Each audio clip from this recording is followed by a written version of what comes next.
Dr. Maithreyi, I'll start in 5 minutes. Once everyone joins. Yeah. Anwesha is here, right? Yes. Okay, good. Anwesha, do you want to, okay, so should I just put those two things in the chat box now?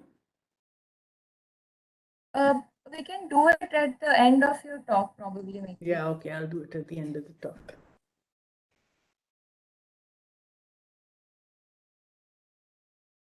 Ma'am, I would just like to say one more thing. So we are recording this as well as we are going to live stream it on YouTube. So if you have any data, unpublished data that you don't want to appear, you can just give me a signal and I'll stop the recording. Okay. I don't think that should be a problem, but yeah, I think we should be able to go ahead with recording the whole thing.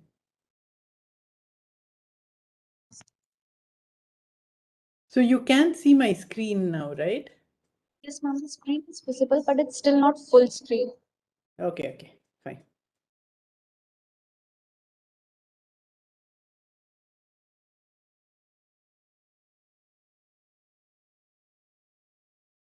It is now, right? Yes, ma'am. Okay.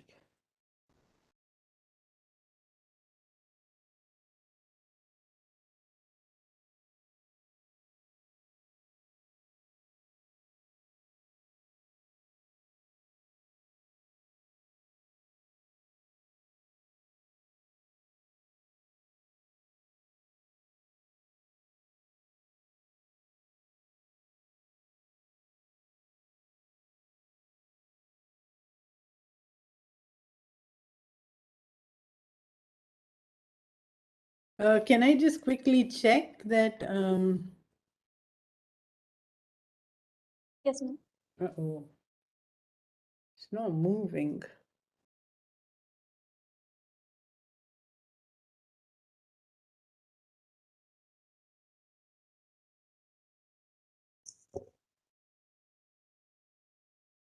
Let's just check if it's actually, it looked as if some problem with. Ma'am, you can also try sharing the desktop. That will sometimes if you just share the application, that causes problem in the slide switching. Okay.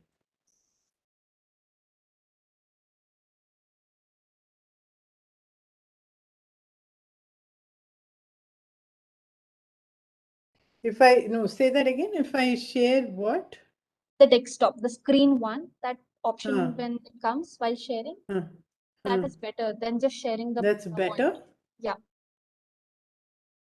Okay, let me just make sure there's nothing else on my screen.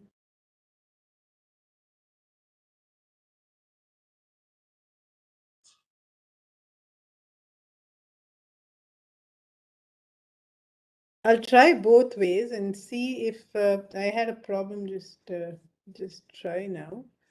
Yeah. Are you seeing my screen now?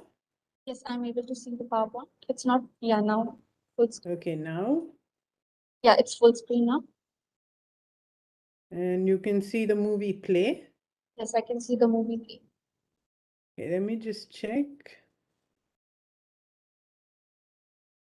Okay, it is moving, right? Yeah, it's moving.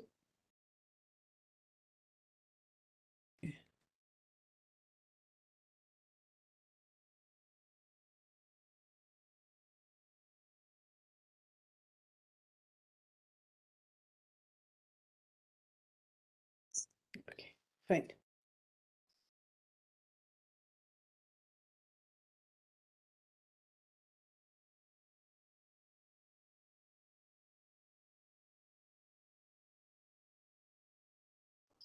So I'll start. Welcome Yeah. back. Welcome back, everyone, for the second session of the day. And joining us today is Dr. Matthew Narasimha, and it's an immense pleasure for me to introduce her. Dr. Maithreyi is currently an associate professor at DBS TIFR. She pursued her undergraduate degree in medicine from St. John's Medical College, Bangalore. She did her PhD in genomic imprinting in the mouse with Azim Suranis at the University of Cambridge, UK, followed by 2 postdoctoral stints during which she investigated how adhesion molecules contribute to Drosophila morphogenesis, focusing on cadherins in Maria Lepton's lab at the University of Cologne, Germany, and integrins in Nick Brown's lab at the University of Cambridge, UK. So before we begin the session, there are certain instructions for the participants, which will be given by Tanya. Over to you, Tanya. Thank you, Ruchika. Good afternoon, everyone. I'll just quickly give out some instructions for the participants of the workshop. Please do not switch your video and audio on until you are instructed to do so. Type your questions in the chat box and we will relay them to the speaker as and when the speaker is ready. You can also raise your hands and the session volunteers will get to you. That's about it. Let's get started and we hope you really enjoy the session. You can start, Dr. Maithreyi. Thank you. So I will turn off my video till the discussion session, or maybe turn it on when you have questions, just so that we save bandwidth. Is that okay? That's fine. Yeah. Okay, so I'd like to begin by thanking you all, Professor Maithreyi and the students who've organized this this interesting workshop called Image2Numbers, and I'm very happy to share some insights with you. Anwesha Guru, an integrated PhD student in my lab, is joining me in this exercise, and I hope together we will be able to show you how looking at images quantitatively can shed insights into processes of our interest, and that's primarily morphogenesis. So what I'd like to do today is to take you through how looking at cellular morphodynamics in a quantitative way can help unravel the molecules and mechanics driving morphogenesis. And so before I start, I would like to introduce you to some terms, not that I think you don't know them, but just in case there's one or more of you who doesn't. When I say morphogenesis, we mean processes that drive the acquisition of form. So this could be the acquisition of the final body plan of an animal, for example, a fly with its wings and eyes and the whole works. It could be the acquisition of form of a tissue in an animal or an organ in an animal, but it could also be the acquisition of form, and I use form to sort of mean shape, of a cell within a tissue in an animal. And when I say morphodynamics, I really mean changes in form as a function of time, right? Understanding, as I will show you later on, that form may not be something static, but maybe a dynamic entity. And when I use the word mechanics, I use it initially loosely to refer to all physical parameters that cells and tissues and organs might both generate and or be subject to. And I include terms like stresses, which include the forces that can act on cells and tissues, strains, by which I mean the deformations that are a result of those stresses that these cells and tissues might experience. And of course, stiffness, which refers to the material properties of a cell or tissue. Is it like liquid? Is it like solid? That sort of thing.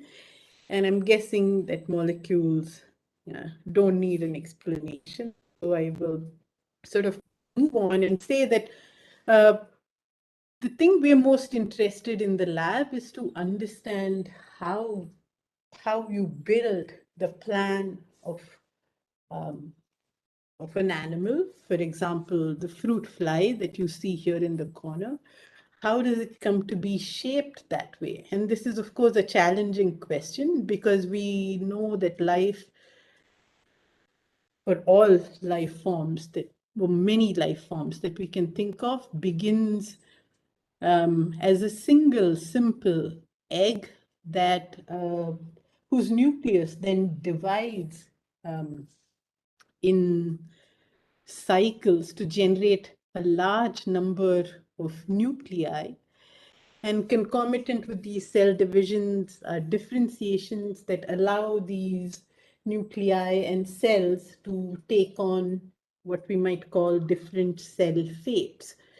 But having enough cell numbers or the diversity in cell fates does clearly not an animal make, so to speak. And so one has to think of ways by which you can take these diverse cell types that are present in large numbers to actually end up making an animal. So all of us know a fly when we see one, or an elephant when we see one. But so the overarching question is, how did they come to be shaped that way?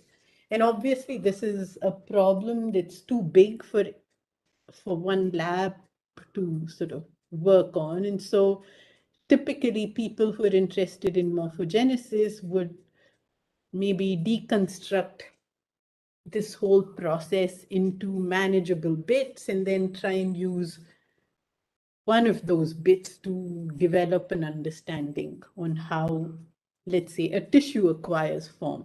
And clearly, what this means is that we're interested in asking how you go from having cells to arranging those cells and positioning those cells in specific locations so that a tissue might acquire a shape that it ends up having, or an organ might be positioned in the place where it ends up being. And what you see on this in the schematic here is stages in the development of the fruit fly embryo in the time period marked in this red rectangle on the left. And you will see that there are a series of morphological transformations that accompany this relatively short window of time, at the end of which the embryo becomes a larva and can flex its muscles and sort of crawl out of the cases in which it's contained. Now, this is a static picture drawn by hand by people who saw these things under the microscope. But perhaps what's more revealing is if you actually watched a fly embryo go about changing its form. And what you see here is what you will see in this movie begins at a stage later than the fertilized egg, when there are already a large number of nuclei. And in fact, every dot that you see in these two images is a single nucleus in the embryo of the fly. In the top, you're looking at it from dorsally, which means like the back of the fly, and the bottom you're looking at the same embryo from beneath, which is ventrally. And when I play this movie, which was taken on a light sheet microscope by Philip Keller at Genelia Farm, you will actually see these embryos progressively acquiring form. And you can see in the process that there are, you'll see cells that appear to be organized in groups, appear to be behaving in groups of cells that move forwards or backwards to the right or the left in a coordinated way. So that at the end of all of this, through a combination of large-scale movements and deformations, you end up with with something that looks more like a larva or these maggots that you find in fruits on and off, you'll begin to see that it now starts to flex its muscles, so it gets a bit twitchy now. And then at a few minutes after this, it will sort of hatch out of its shell and become a larva. And so really what we're interested in asking is, where is the information for organizing the movements of large numbers of cells in the embryo to generate stereotypical shapes in the larva, right? And so a key focus of my lab's interest is to understand who powers these movements, right? Who pulls or pushes these cells to sort of bend forward, move backward, and so on? Who coordinates groups of cells to do it in a way that looks like a really nicely orchestrated dance? And what is the nature of the interplay between molecules that we're all used to thinking about and forces that we may or may not be that used to thinking about? And so really what we in the lab do is look at processes that occur within the fly embryo, like these people are here, except that we do it from a distance, and we do it by looking at images that we've made of this process happening in situ under a microscope, and following it up by analyzing those images to try and understand what the interplay is between molecules and forces, and how information is integrated from the molecular scale up to the tissue scale, right? And so what I hope to be able to do is to convey how looking at images quantitatively actually gives us some insights into these problems.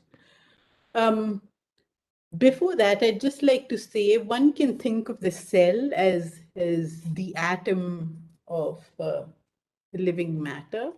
And you can, think of some reference state of a cell as a symmetric spherical structure that can exhibit morphological transitions of the kind you see here. So when a cell is poised to divide, it might have to grow and increase in volume before it can make two of itself. A cell might have to move in the direction of, let's say, a pathogen or something else. And so this might require it to change its shape from the reference state, as you might see here in E. A cell might just want to stick on a substrate and stretch itself. And so the form of that kind of cell may be different from another that might actually be internalizing a part of its membrane or phagocytosing something, in which case you might want to bend the membrane. And then there might be states where, there isn't one static shape of the cell, but the membrane might actually be constantly fluctuating for some reason. So there isn't one state in which a cell can exist, and a cell may, during the course of its life in a tissue, have to exhibit many of these different transitional states. During the development of a tissue, for example, during morphogenesis, we're interested in asking what sorts of changes in form of single cells allow tissues to take on their shapes.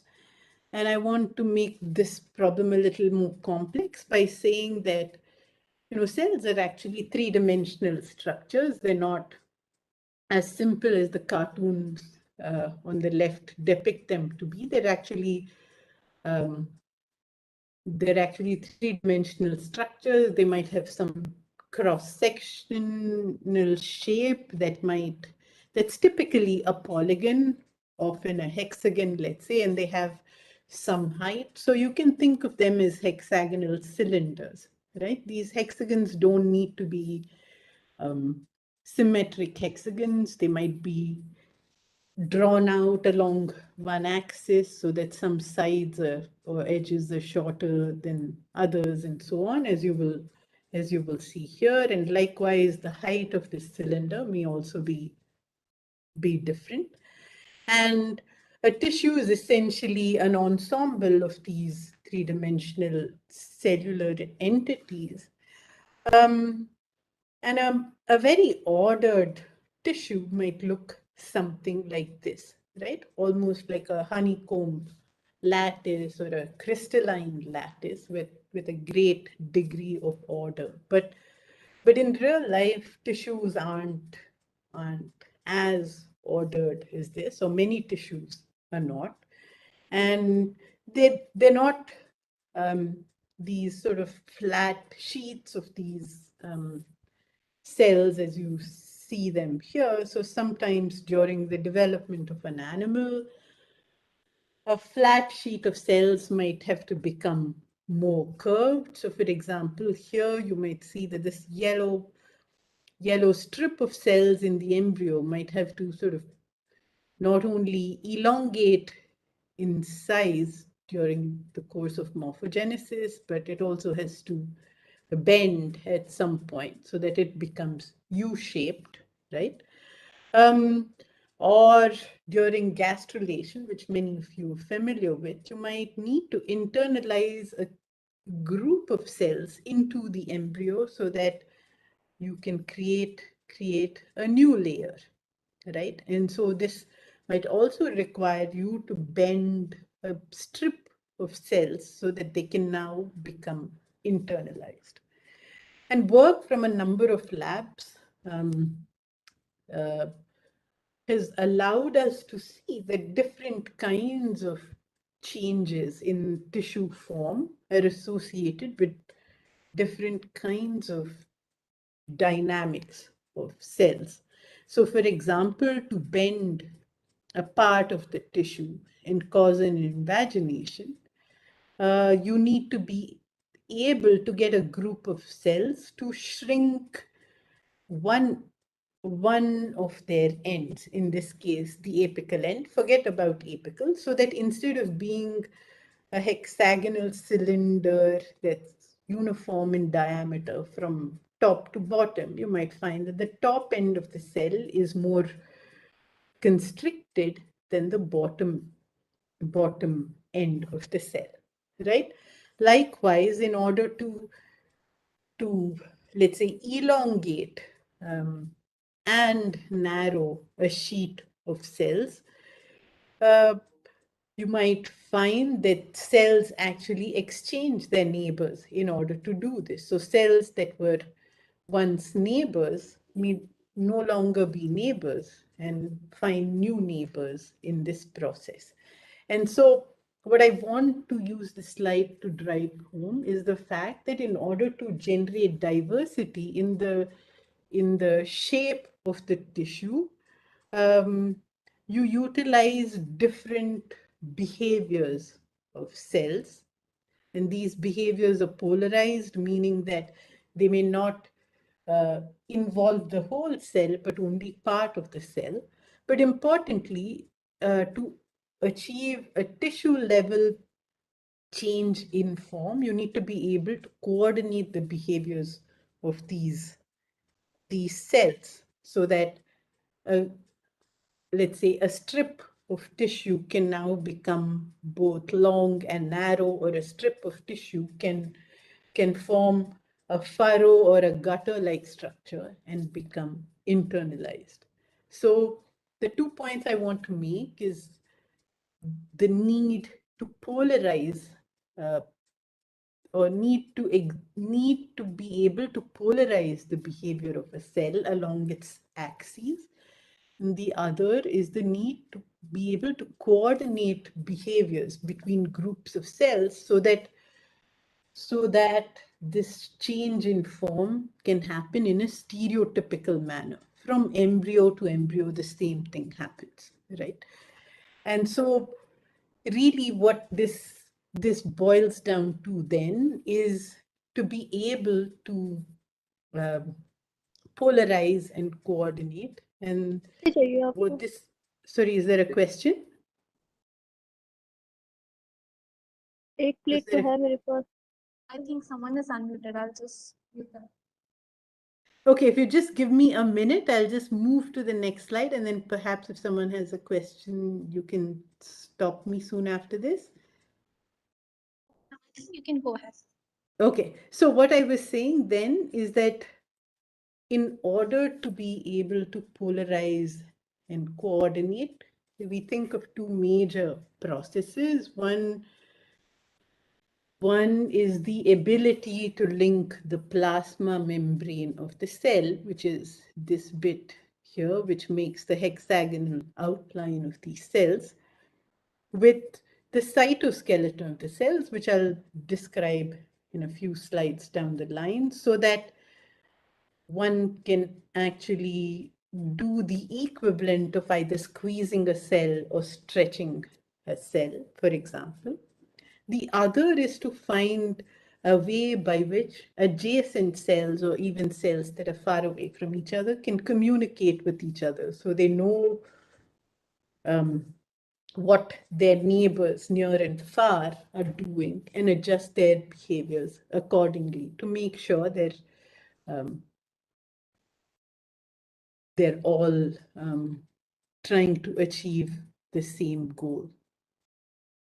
And so in the next two slides, I'm going to introduce the machinery that cells and tissues use to do this.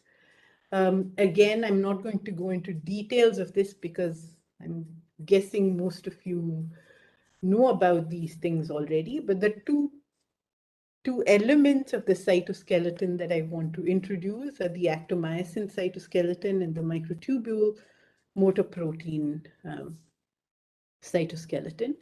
And in both cases, we have filaments that are polymers, actin in the first case and microtubules in the second case. These polymers differ with respect to their composition, monomers of one kind in case of actin, heterodimers in case of tubulin. They differ with respect to their biophysical properties, such as their rigidity or stiffness and their persistence lengths. And they also differ with respect to the other proteins with which they interact, right? So typically actin associates with proteins of the myosin family, and microtubules associate with motor proteins of the dynein and kinesin families. But another important difference that between these two classes of cytoskeletal elements is that actomyosin is generally thought of as a way by which you can generate tension, and I'll come to this in some slides down the line, whereas the microtubule motor protein interactions are thought to provide a way by which cells can resist compression, right? I'm just stating that now. I'll come back to this in some time. And so interactions between actin and motor proteins like myosin, or microtubules and motor proteins like dynein and kinesin, can happen in many different forms, as you will see in these cartoons, in different parts of the cell. So it's a bit like saying you can take the same two components, actin and myosin, in red and green respectively, and put them together in different forms to form different networks with presumably different strengths, different dynamics, and so on. And these sorts of networks might form specifically at different locations in that, along that hexagonal cylinder that I showed you, so that one part of the cell might have a network as you see here, and another part might have network as you see here, and so on and so forth. So you can think of actin and myosin as materials that you use to construct cells and then ask, are there different ways by which I can put them together to achieve differences in the way I can deform a cell, right? But in order for you to be able to deform a cell, you need to be able to link these cytoskeletal protein complexes with the membrane so that the membrane can get deformed. And two classes of molecules that we think of that actually achieve this are proteins that mediate cell-cell adhesion, and these are proteins that we call cadherins that through adapter proteins link up to the actin cytoskeleton, and through their extracellular domains, these orange bent structures, they make homotypic contacts with the same molecules present on adjacent cells. The other class of molecules are integrins. These are heterodimers of orange and yellow subunits that bind to proteins in the extracellular matrix. But this binding to the extracellular matrix also gets transduced to changes in the organization of the actomyosin cytoskeleton, again through adapter proteins that allow this link to happen. So through this link between the membrane and the cytoskeleton, the surface of the cell might experience tension, right, which is equivalent to the feeling of being pulled. It may experience compression, which is the equivalent of being squished. It may experience torsion, which is like twisting. It may experience shear, where one sheet or cell slides over another sheet or cell, or a group of cells or a single cell might experience bending, which is really a combination of both compression and tension. And all of what I'm showing you here is just really forces and stresses as we describe for materials. And it doesn't matter if this material is an epithelium in the fly or a material that's used to make the wing of an aircraft, right? And so we also have methodologies today to try and understand and measure the stresses that cells within these tissues encounter. And here are a number of techniques that are available for us to do that. And I will spend some time talking about laser ablation, which allows you to look or infer stresses by looking at the deformation or the recoil of ablated tissue. So this is something I'm going to spend some time talking about. Okay, so what are the methodologies that we use to try and understand how movements that accompany morphogenesis are choreographed and powered? Some of these are genetic manipulations that allow us primarily to get a handle on the molecules that regulate these processes. And remember that actomyosin, microtubules, adhesion molecules, these are also all molecules. It's just that they're molecules that are capable of generating forces. So in some sense, they're molecules, but they also contribute to the mechanical properties. I'll spend some time telling you about laser nanosurgery as a way not just of measuring stresses that cells experience, as I showed you in the previous slide, but also as a way of subjecting cells to external stresses. Then from the point of view of what we can measure, and I'm going to focus on what we can measure from images, we primarily use imaging and typically high temporal and spatially resolved microscopy in real time to get a handle on how cell behaviors change over time.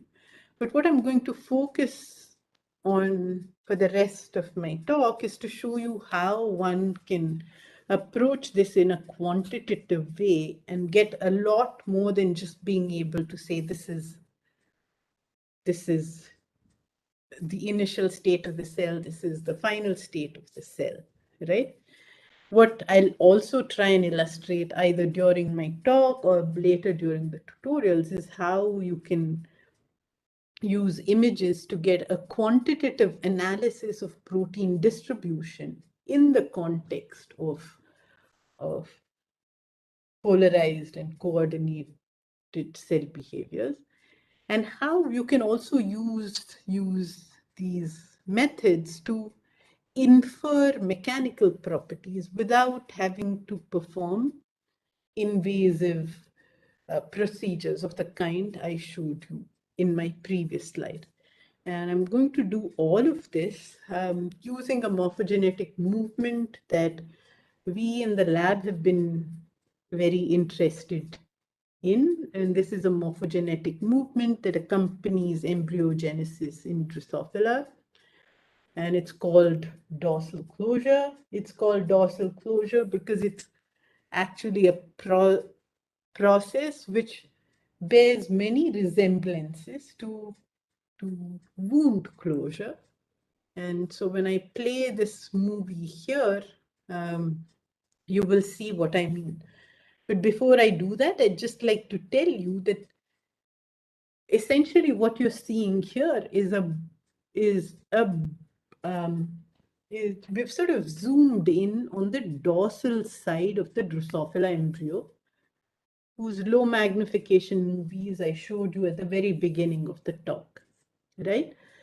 And what we've done here is to use a transgenic fly that expresses E-cadherin, which is a cell-cell adhesion protein, tagged to GFP. And this is what you see here in this elliptical area where the fluorescent polygonal structures that you're seeing, each polygon is a single cell. What you'll see flanking this elliptical region are stripes of cells that look a little bit different from this. I'll explain what that is in a little while, but they also express something different, which is GFP tagged to actin, which is this cytoskeletal polymer that I just spoke to you about. And its expression is restricted to these stripes because we are using a promoter to drive its expression only in those stripes. I have a message here saying Khushbu is requesting to annotate the shared content. What does that mean? My mistake. Say again. She did it by mistake. Okay, so fine. Okay, so I play this movie now, and what you will see are two major things, right? You will see these large polygonal cells that are contained within an elliptical boundary. The ellipse shrinks and becomes reduced to nothing at the end of the movie, right? Concomitantly, you will see that the stripes, which are labeled with actin GFP, match up with the corresponding stripes on the other side with a great degree of precision and accuracy, such that the edges of the labeled segments actually match up quite nicely. So I'm going to play this to you again. So you will see these polygonal cells contained within the ellipse. The ellipse reduces its area as the sheet that's attached to this ellipse moves closer and closer towards the middle until they eventually meet up with each other at the end of this process, right? And this process resembles wound healing in the sense that if you think of the ellipse as the result of a wound, when the edges gape, then what you're actually achieving is that you're bringing those edges closer to each other, right? And so effectively, this is sort of what's happening. You have an elliptical structure that shrinks in size. These two arcs that make up the ellipse come closer to each other. Eventually, they meet up to form a straight line. If you cut this movie, or you cut an embryo as if it were a loaf of bread, and you look at the slice, then basically these stripes that you're seeing here are these green things here. And the ellipse that I showed you is this yellow thing here. And over time, the amount of the surface occupied by the yellow reduces and the green moves progressively in the direction of the blue arrows. So that towards the end of the process, there's almost no yellow on the surface, and all of it is sort of either internalized or lost by some other mechanism, so that the embryo is now only covered by green cells, right? And so a question we can ask is, who drives this process of closure? Where are the forces for this large-scale movement coming from? Are they coming from this from the cells within the ellipse that we call the amnioserosa?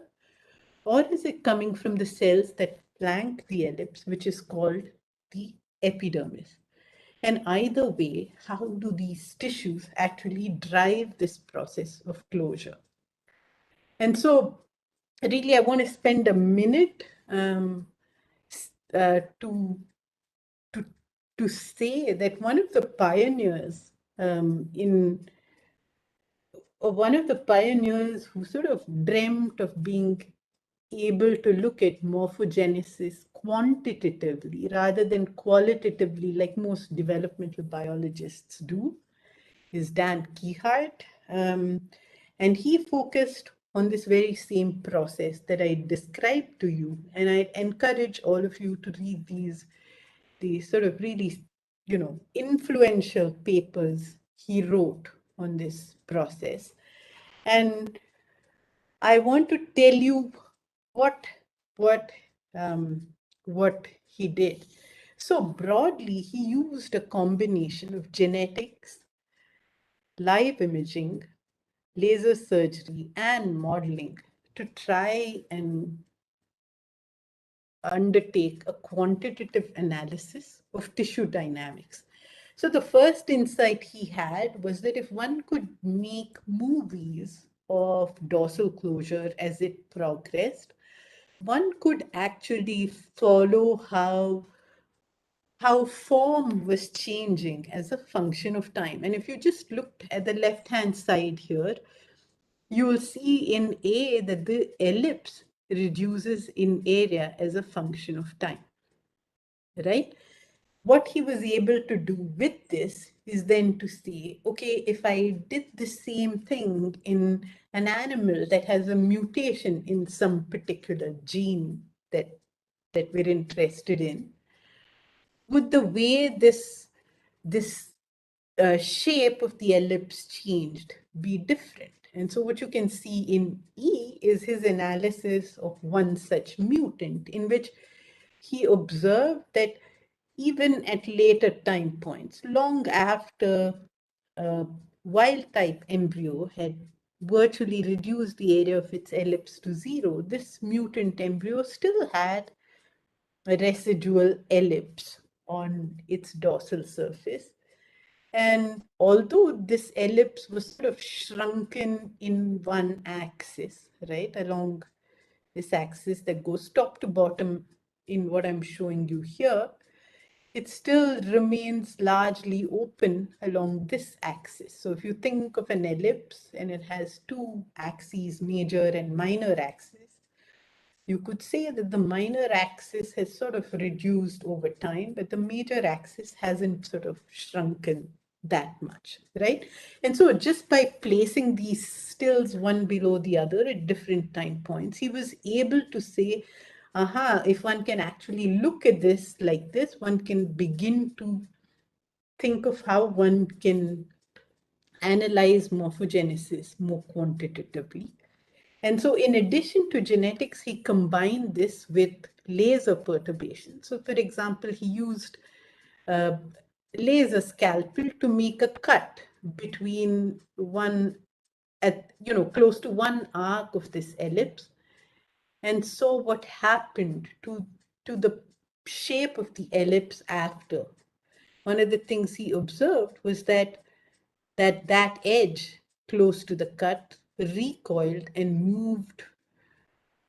moved away from its initial position, meaning in the direction of the top of this slide. And so if you did the same thing again on the other side, that edge also recoiled. So he saw that, you could use lasers to try and understand whether a part of the tissue was under tension and so on. And then he made small nicks using lasers at the two corners of this ellipse, right, in C, and then saw that you could create these dumbbell-shaped structures because of the recoil that was happening there, and showed that,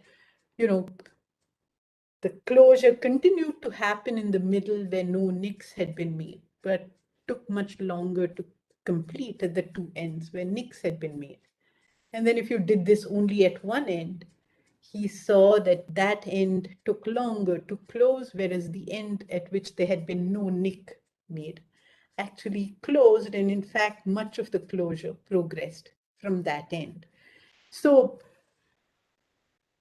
at this point, I think he had a sort of image-to-numbers moment and said, okay, all this is very good. This looks very, very nice and convincing as images go, but can I get some numbers out of it that will give me more insights? And what he essentially did was to say, okay, if this tissue is in the shape of an ellipse, I can think of it as having a major axis and a minor axis. I will call the minor axis the height of the tissue and the major axis the width of the tissue. And I can try and get a measure of how these, not just how the area of the ellipse reduces as a function of time, but I can also get a measure of how the perimeters of the ellipse, how the perimeter of the ellipse reduces as a function of time, how the width of the ellipse, which is the major axis, reduces as a function of time, and how the height reduces. And I can figure out at what rates this change in form is happening. And then by looking at how these rates differ between a control or a wild type embryo and some mutant of the kind you see here in D at the bottom right, I might be able to get a sense of what molecules contribute to specific aspects of this change in form. So you could divide this process into a process where the height of this ellipse reduces and another where the width of this ellipse reduces.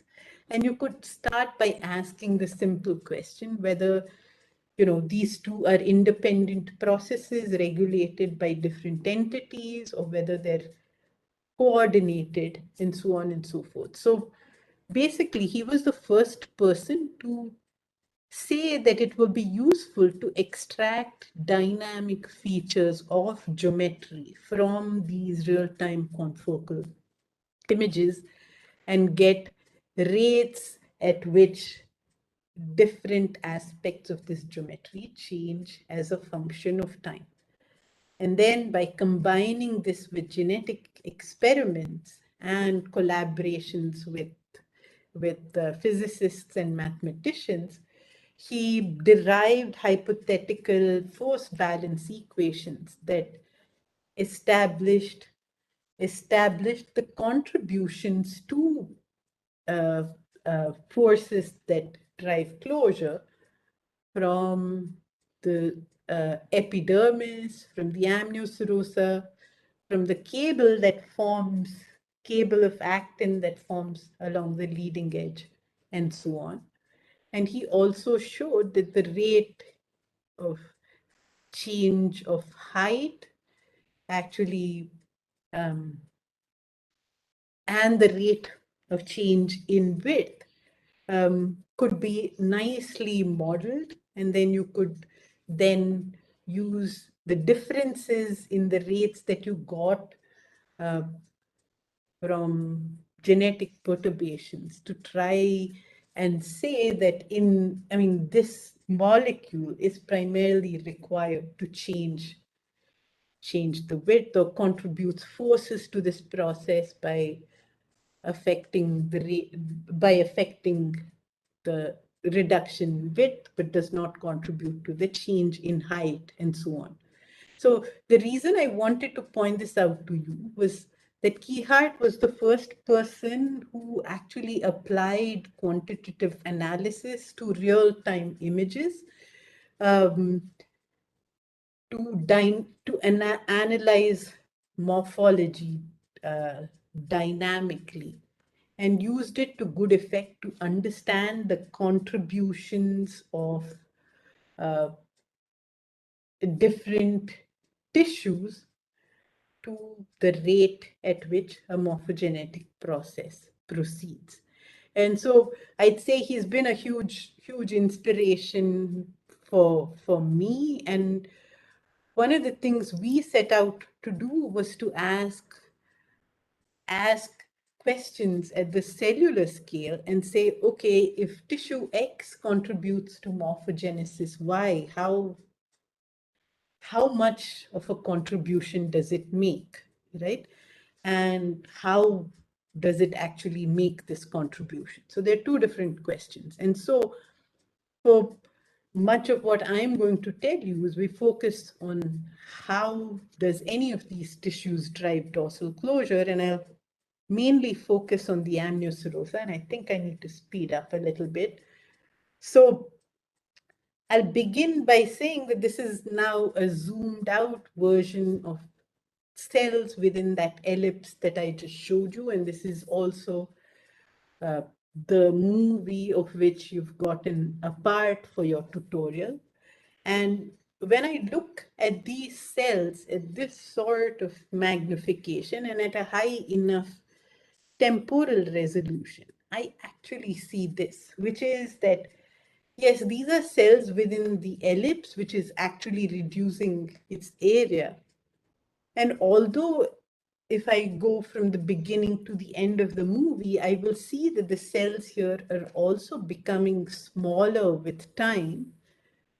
You will see that at least in the first part of the movie, the cells are not just becoming progressively small, right? Although at the end, they're becoming clearly smaller. So if I play this movie one more time, you'll see that in the first part of this movie, the cells are essentially jostling about with each other, right?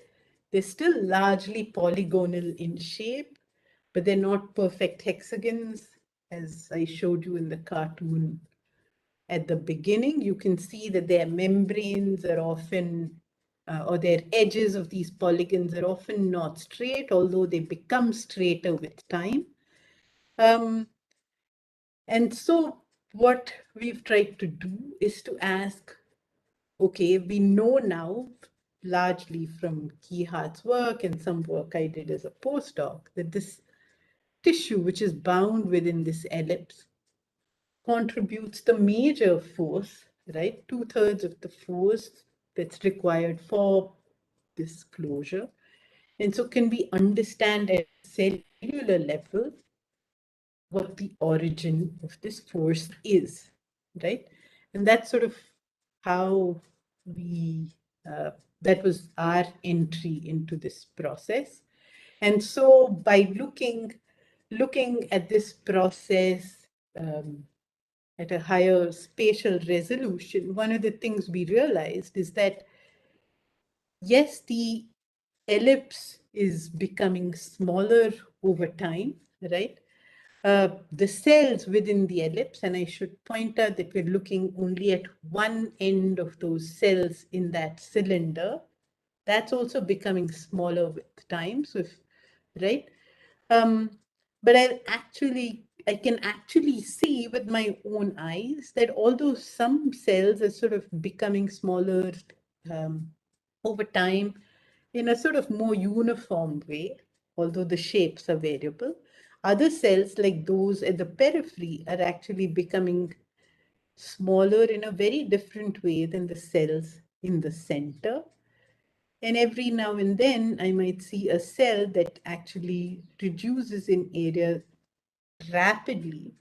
I say rapidly, I'm seeing that with my eyes, and then leaves the sheet. So just by glancing at these movies for a long time, we can see that there isn't one behavior that all of these cells exhibit. But in fact, you can see that there is heterogeneity in behavior in these cells within this ellipse. And what I'll show you is that this heterogeneity is both spatial and temporal.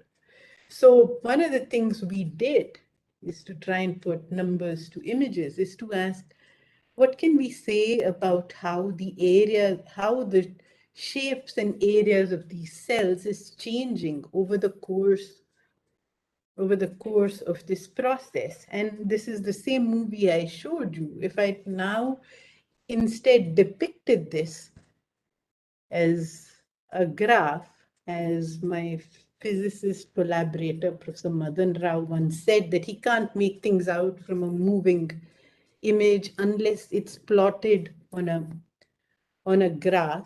So in a way, that was another inspiration. So what you can actually see is, if you extracted the areas of these cells from the beginning to the end, you will see that these areas oscillate in the first part of the movie, right? So the cells are effectively contracting, relaxing, contracting, relaxing, contracting, relaxing.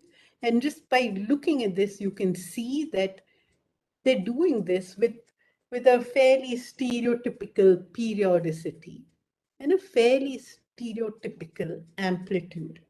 But what you'll also see is that if I go from the beginning to the end, this amplitude is high in the beginning, and it becomes low towards the end. So that towards the end of this process, there's a clearly identifiable net reduction in area, whereas the slope here is only mildly negative, right?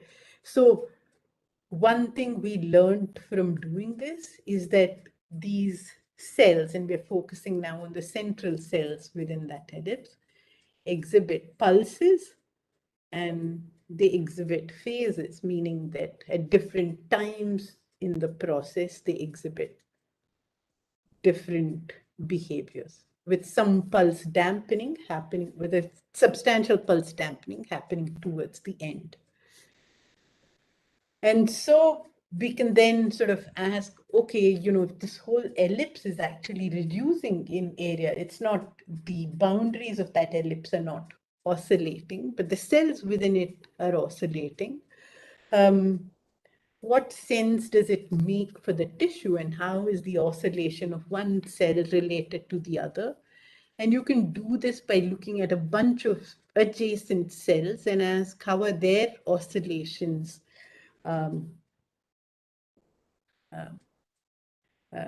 behaving? And you'll see that these oscillations are not synchronous. Each cell is sort of in its own phase, right? then you can say, okay, but the cells are eventually reducing in area. Maybe the amplitude of these oscillations is only a function of the area. So as the cells get smaller, the amplitude does get smaller. You can find ways by which you can normalize the amplitude of these oscillations to the area and show that actually what distinguishes the two phases is in fact a dampening of these oscillations. You can combine this with genetics to sort of begin to ask what's responsible for these oscillations and how might you get dampening. And so you can combine this sort of quantitative imaging with genetic perturbations, in this case targeted to single cells within that ellipse, to either, for example, activate actomyosin-based contractility or inhibit it. You can see that results in the change in form of just that single cell, so that this cell now looks smaller compared to its neighbors when you activate contractility, or larger compared to its neighbors when you inhibit it. And when you do this, you can ask what happens to the oscillations in that cell or the neighbors to which it's attached.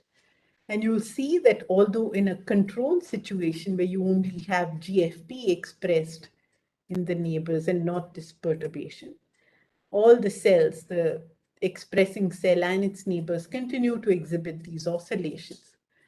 But when you use either an activator or an inhibitor of actomyosin contractility, you will see that both the expressing cell and its nearest neighbors, and sometimes also its distant neighbors, now show dampening of pulsation. So this allows you to see that this oscillatory state requires actomyosin, activation of actomyosin contractility, and the transmission of information from one cell to the other that might dictate what state in this oscillation wave a cell is at also requires actomyosin contractility. So experiments of this kind allow us to see that activation of actomyosin contractility is necessary for both generating these oscillations, but also for propagating these oscillations. And so Anwesha, who's here, went on to sort of look at what actually causes these cells to oscillate in area. And with a former PhD student of mine, Surat, whose picture was in this slide here, she sort of went on to look at how actomyosin itself behaves during these phases of constriction and relaxation phases of a single pulse. And what Surat and Anwesha identified was that myosin seeds come and coalesce with each other to form a blob-like structure that then moves around the cell for a little bit before it dissolves. While this coalesced blob exists in cells, the cells are constricted, and at other stages, the cell is at different stages of relaxation. What we also found is that where this blob is actually determines where the constriction is. So it's not that the cells are uniformly contracting, but the region of the cell that's most constricted is close to where this blob is. And so Anwesha took on the challenge of asking, how does myosin coalesce? How does it move to determine, these properties of a constriction pulse? And what she found was that there's a close association between myosin here in magenta and a subset of microtubules in the cell that form either cages or comets that trail behind it. And what she was able to show both by imaging, two-color imaging, was the spatiotemporal relationship between myosin and microtubules with respect to the formation and movement of this blob of myosin, right? What she also showed through the kinds of analysis that I've just described is that certain perturbations that affect microtubule dynamics in the cell cause major instabilities in cell shape, so that cells might suddenly become compressed to an almost zero area and then might start to expand again. So rather than exhibiting this patterned cell dynamics of the kind you see in wild type. So what quantifying cell morphology in time, in control, and genetic perturbations affecting, for example, microtubule cytoskeleton allowed us to see is that in order to pattern these constriction pulses, you need an interplay between the actomyosin and the microtubule cytoskeleton. So I want to quickly move, I've a little time left, to another case, which is cell delamination. And this is another behavior that's happening within the same sheet. But instead of cells exhibiting pulsations that I showed you, one cell here in the middle, for example, constricts very rapidly and then disappears from the sheet. And you will see that its neighbors exhibit changes in shape that create the formation of what we call a rosette, right? This is happening within that same sheet. And we were sort of interested in this because you can say that all cells in this sheet came from the same progenitors. They express the same transcription factors. And yet, some cells within the sheet behave differently from others. And so, where is the information coming from for a cell to do this? And how do you does it require coordination between that cell and its nearest neighbors to achieve this behavior? And so one of the things we did then is to try and understand how this behavior was different from the other behavior I showed you. And although this behavior is initially similar to what I showed you before, which is that the cells exhibit oscillations in area, they then exhibit really rapid constriction. So if you look at it, between 17 minutes and 7 minutes, so that's in a period of 10 minutes, you've reduced the area from 80 square microns to 0. And if I just went back here, what you will see is that you've reduced the area from, let's say, 80 square microns to 0 in a matter of 40 minutes. So we're talking about at least a, many-fold increase in the rate of constriction. So something different is happening in these cells that makes the rate of constriction much higher. A variation on this theme happens when you use lasers to make a nanoscale ablation in the actin cytoskeleton. And what you will see when you make this ablation is that this cell in which the ablation was made first expands, and this is like cutting a rubber band, which is tense, which exhibits recoil. And then following this recoil, which causes the area of this cell to increase, the cell actually reduces in area and then constricts very rapidly to exit the sheet, right? This sort of process is also accompanied by changes in the organization of myosin. And I just want to show you that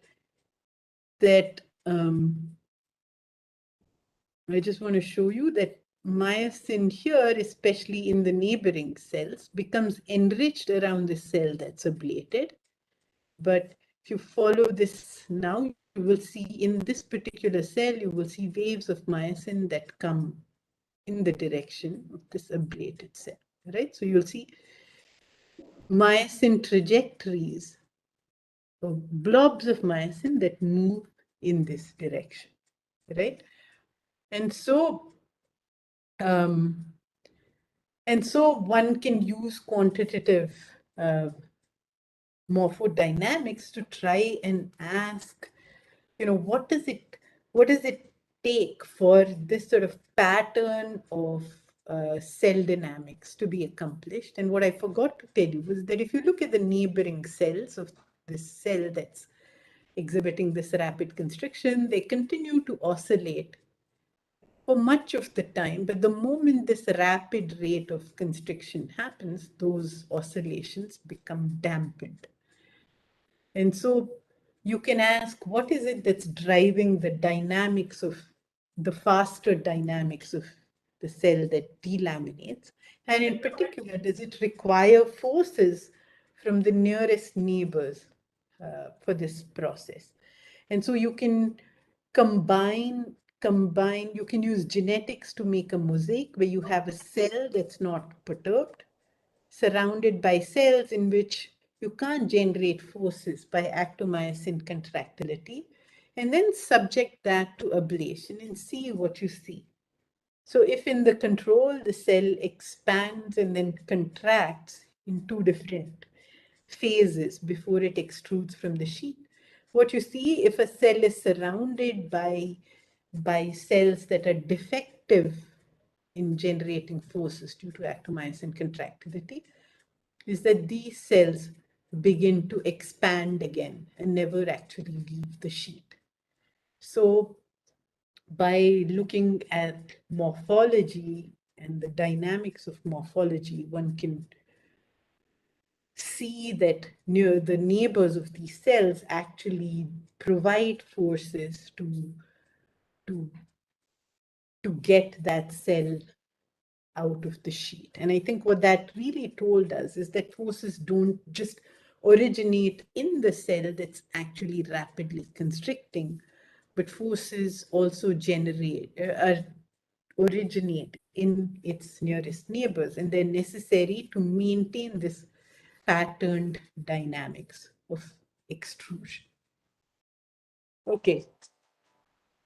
So I'm going to sort of now take you a little bit through, in the next 5 minutes, through going from the tissue scale, which Dan Keyhart did, to the cellular scale that I provided you some evidence for, to looking at how quantitative imaging can help us understand events at the molecular scale.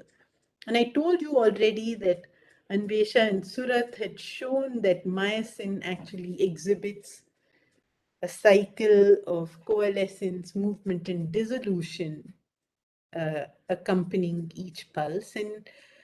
And one can actually sort of look at the dynamics of myosin inside the cell. And here are some trajectories of individual blobs of myosin accompanying each pulse in a control cell, and the corresponding blobs associated with some mutants. And what Anwesha was able to show using this sort of analysis was that in certain perturbations of the microtubule cytoskeleton, like these two here, the distance to which myosin traveled before it dissociated was significantly reduced compared to controls, right? And the effect this had on the pulse amplitude was that the amplitude was also reduced. So using analysis of this kind, one can begin to identify quantitatively whether aspects of myosin coalescence and movement might be differentially affected either by mechanical stimuli or by perturbations in molecules. one can also use this to get a handle on what governs the patterns of myosin in pulsating cells. And what you see here on top is a set of dots. These dots are foci of rho kinase, which is a kinase that phosphorylates the myosin regulatory light chain. And you can see vaguely the outlines of a cell as it's expanding and constricting. And you'll see that as the cell constricts, these foci not coalesce, they sort of congregate and disperse as the cell relaxes, right? And there's very little rho kinase at the periphery of the cell where the cell outlines are. And so if one looks at the same process in cells in which the dynamics of microtubules has been affected, you will see that there are a large number of foci now on the cell membrane.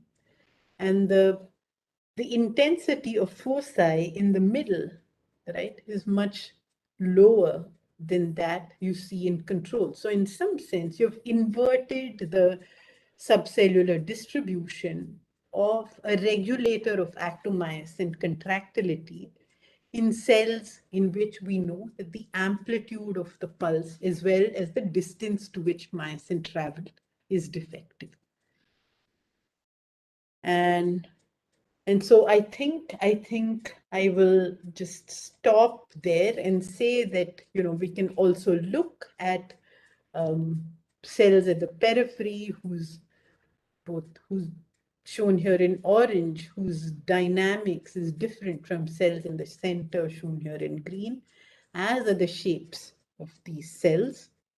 And again, by quantitatively analyzing cell morphologies in mutants, you can begin to see that perturbation of integrin extracellular matrix interactions actually causes a failure of these cells to sort of reduce their areas in the way control cells do, so that they maintain a higher area compared to wild type. And this nicely correlates with the finding of integrin extracellular matrix interactions between those peripheral cells of the amnioserosa and the epidermis.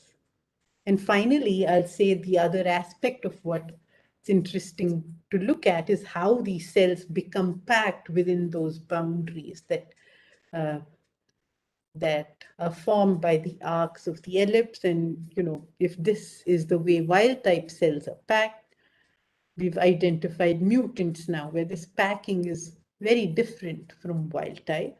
And one way in which you can analyze these differences is to ask whether these cells make polygons with different numbers of sites. And so if you think of the black here as the control, you will see that some two other mutations that we've analyzed actually shift the distribution or the proportion of cells that have, let's say, the optimal hexagonal configuration, right? From what you see in the wild type, right? And so another way in which you can begin to think of converting images to numbers is to say you can analyze the order and tissue order or packing by looking at the distribution of polygons within a given area of that cell.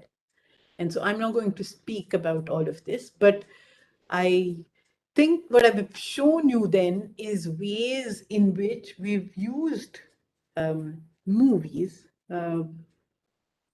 to extract information, quantitative information from it. And so what we're going to focus the tutorial on is how you can use segmentation for cell morphodynamics. And when I say cell morphodynamics, I mean both for looking at morphology, but also for looking at the molecular and physical regulators of morphodynamics. So I think now is a good time to stop. We can do a small introduction to this now, or I can do this at the beginning of the tutorial, but perhaps now is a good time to stop. Yeah, I think I mentioned the people whose work I spoke about. So I think, yeah, I'll stop here for now. Thank you so much, ma'am. There are some questions in the chat box and on YouTube. Shall I take it? Okay. Yeah, go ahead. So Rachita asks, does the pulsatile movement of Aminoserosa assist dorsal closure? Okay. So that's a good question. So I would say, it does seem unintuitive for a tissue which is contracting over time to exhibit a phase where the areas are not reducing consistently, but actually fluctuating.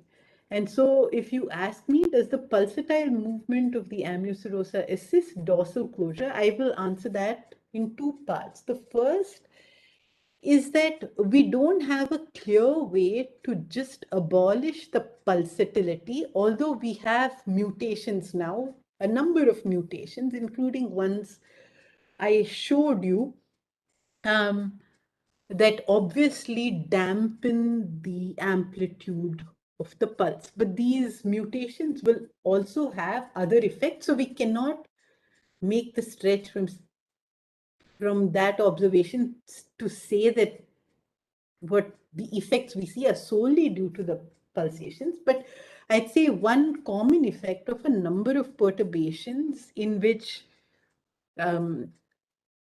pulsations are perturbed is on the duration of the process, right?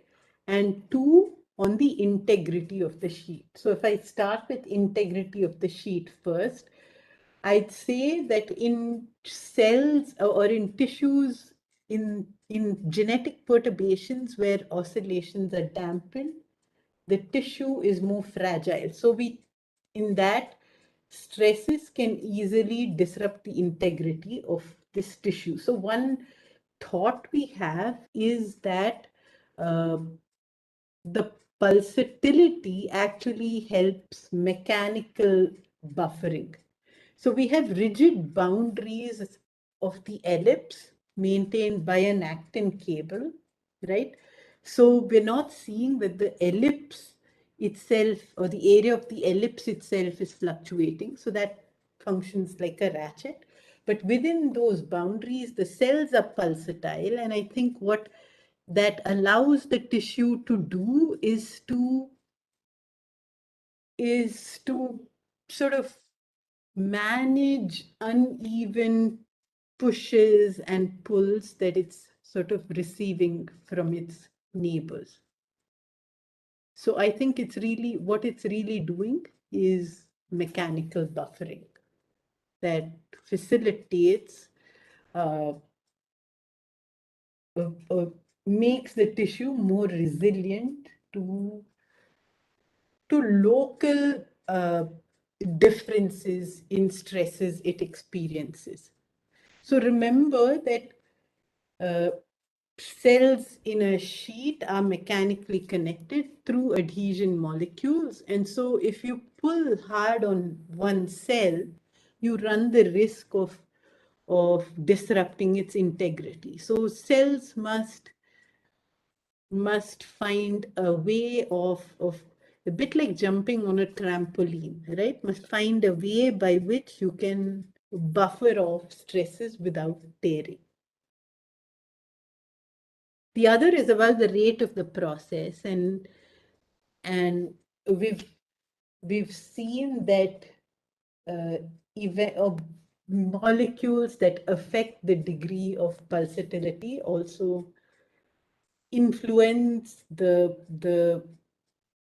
timing of closure.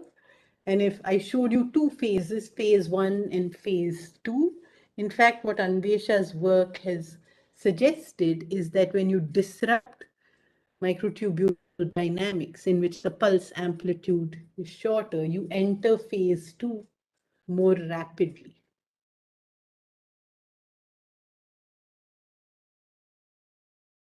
Okay? Thank you, ma'am. Moving Yeah. to the next question from Snigdha. Which Yeah. tool was used to extract the graph with area over time? Okay, so we will take you through that in the tutorial, but it's actually, just simple Image2Numbers, but we will show you different ways in which you can do it and what the advantages and disadvantages are. So if you can just hang on till the tutorial, you'll get the answer to that. Thank you, ma'am. The next question is, as shown in the presentation, the cells at the periphery constrict more rapidly than the cells at the center. Is it always the case? Do you see a change in this pattern with perturbation in actomyosin network?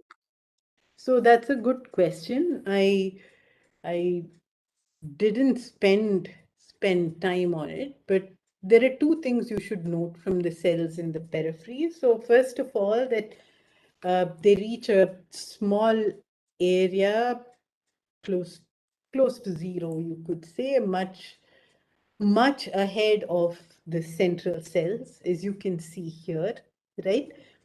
But the other feature that distinguishes them is that much of that reduction in area is happening along one axis, right? By that I mean, just like I showed you for this ellipse, if you say that these cells have a width and a height, you will see that much of this reduction is happening along this axis. So not only is the rate of constriction faster, it's also what we call anisotropic, right? And so what I showed you is that adhesion of these cells to the extracellular matrix through what we call a hybrid interface, because this is an integrin extracellular matrix interaction happening along the lateral membranes of two different cell types, the epidermis here, labeled LE, and the amniocerosa green. Normally, we think of integrin extracellular matrix interactions as happening along the basal surface. This is an integrin extracellular matrix interaction happening along the lateral surface. And we know that perturbing this interaction prevents both the anisotropic constriction and the faster rate of constriction. Of course, if we perturb myosin in the entire tissue, we will, of course, also influence the constriction properties of those cells. What Gopi in the lab, along with Pial, whose work I didn't talk about, also did was to be able to perturb just that row of cells here and show that some polarity determinants, which also influence the anisotropic distribution of actin and myosin in those cells, also influence this polarized and rapid constriction of these cells. So the short answer to your question is yes, actomyosin contractility. So first point is that this is a stereotypical behavior. Embryo after embryo, you see this behavior, both with respect to rate and with respect to shape.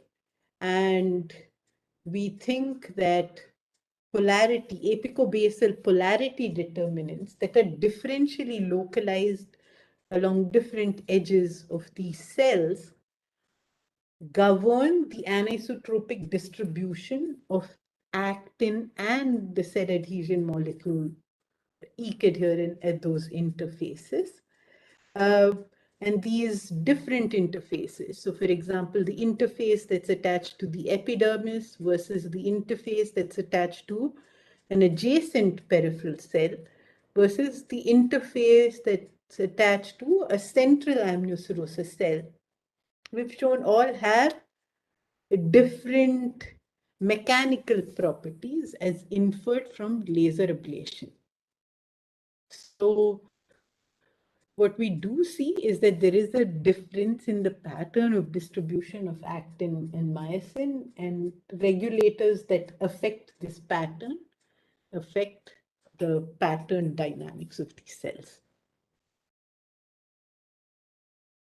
Thank you, ma'am. Moving on to the Yeah. next question from Dr. Lakshmi.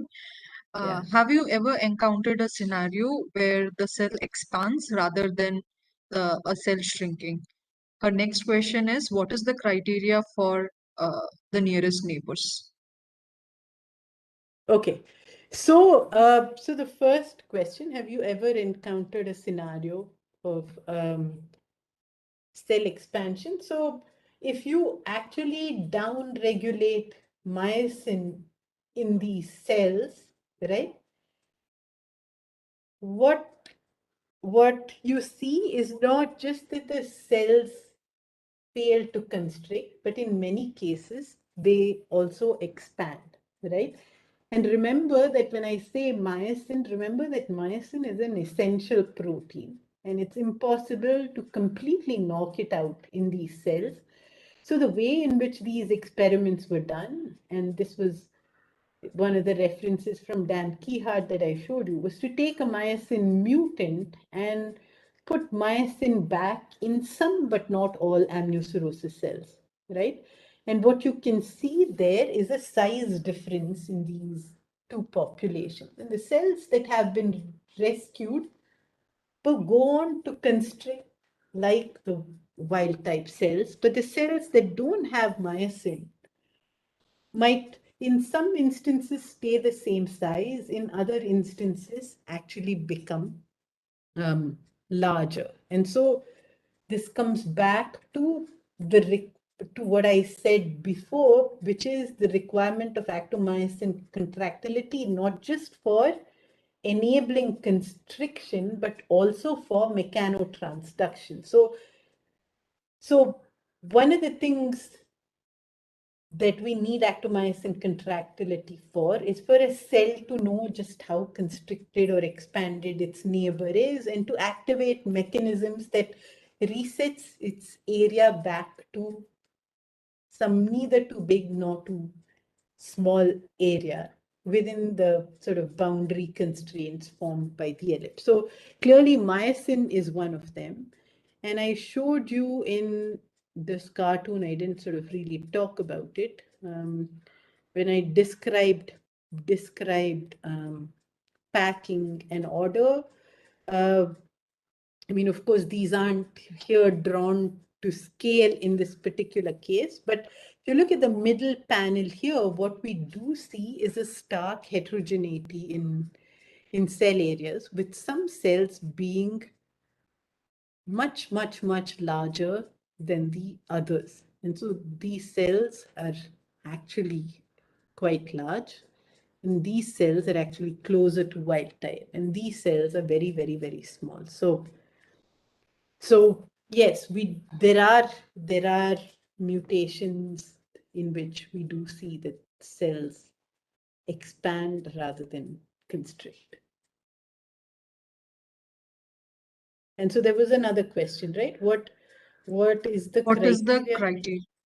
Okay, what is the criteria for the nearest neighbors? So in the case of a delaminating cell, the nearest neighbors are the first, the ring of cells that are immediate neighbors of that cell. So if a delaminating cell has 6 or 7 sides, then the nearest neighbors are these cells here, this, and this, right?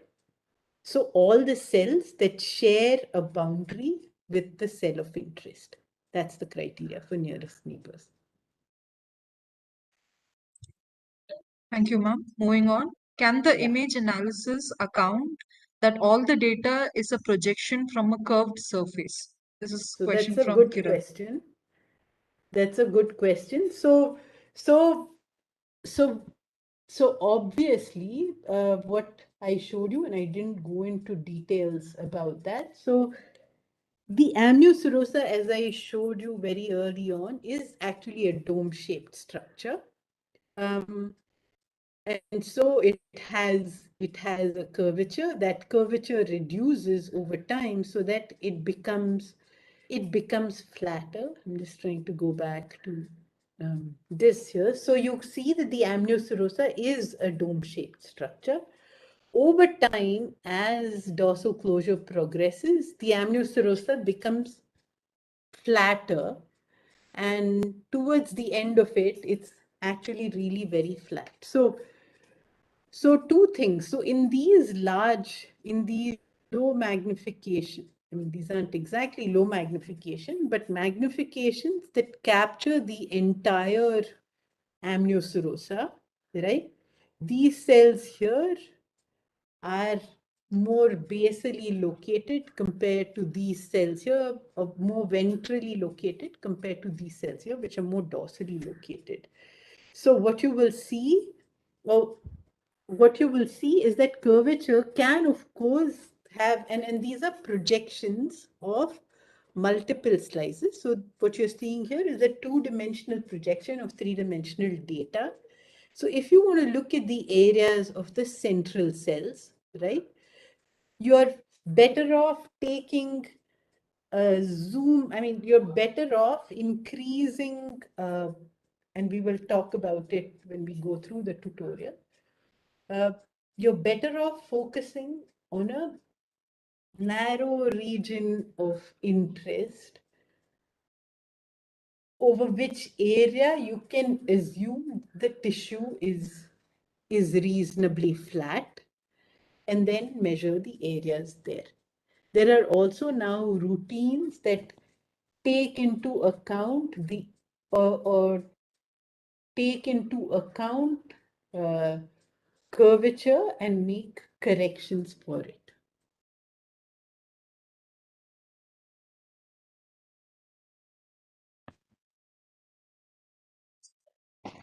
Any other questions? Yeah, we'll take one more question from YouTube.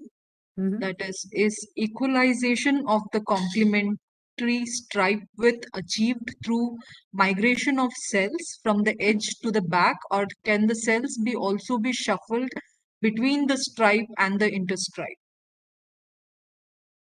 Okay, so I actually didn't talk about that part of the work at all, and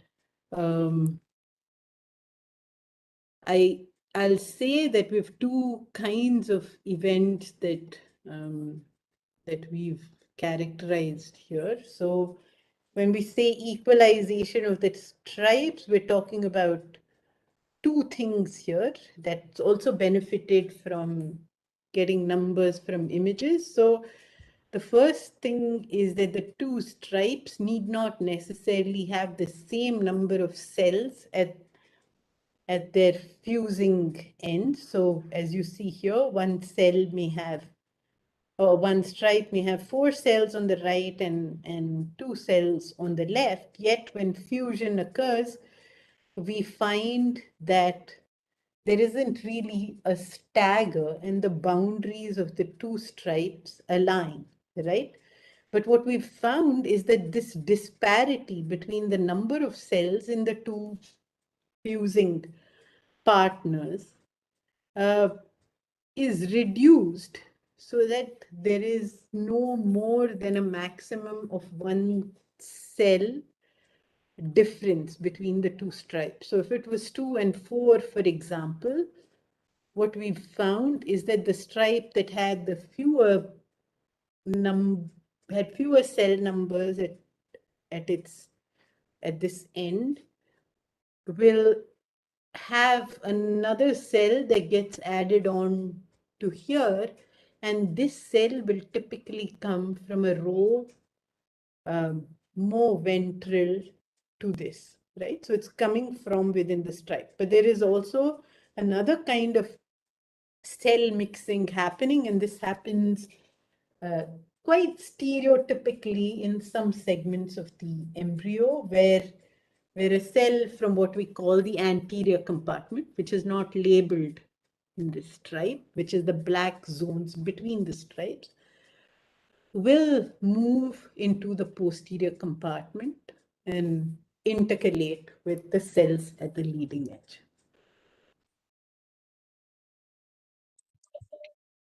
Thank you, ma'am. So we are now closing the question answer session. Thank you Okay. for this interesting presentation. And we will start with the hands-on session in about 10 minutes. We'll take a 10-minute break and Okay.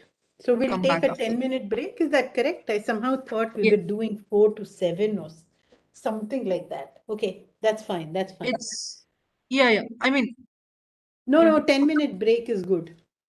Okay. Okay, ma'am. Okay, so we'll see you in 10 minutes. Yes. Thank Okay, you. yeah. Yeah. Can I stay online and put some things in the chat box? Sure, ma'am, sure. Okay. And yeah, thank you.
मेरे को एक ऐसी दे दो आप।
Dr. Maithreyi, Dr. Maithreyi and Anwesha.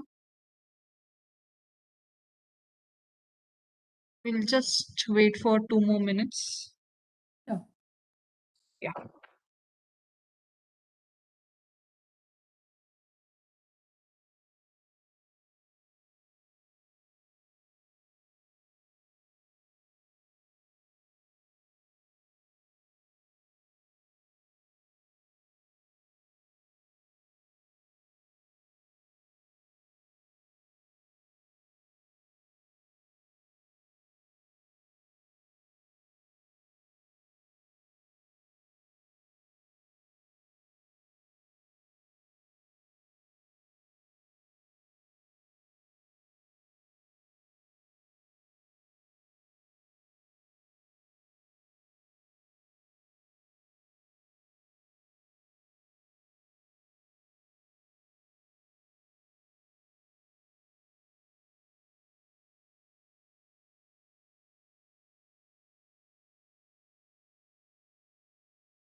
Welcome back, everyone. So for this session, we will have Anwesha with us. Anwesha Guru is a integrated PhD student from Dr. Matthew Narasimha's lab at DBS TIFR.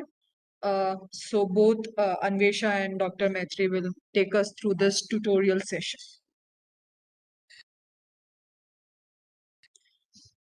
And Okay. Go ahead.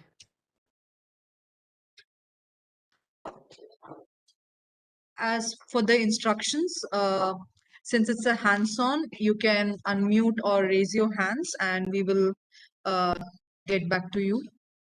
And the rest of the instructions will be given by Dr. Maithreyi and Anwesha. Over to you, Dr. Maithreyi. Okay.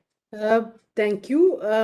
So if you look in the chat box, there are 2 links that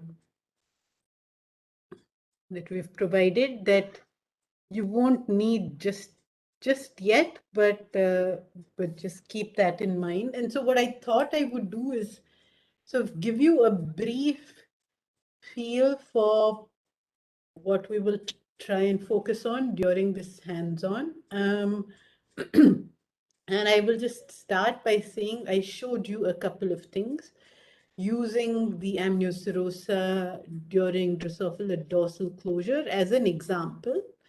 One of the things I showed you is that you can quantitatively analyze cell morphology and dynamics. And one example I gave you was to just follow the area of these cells as a function of time.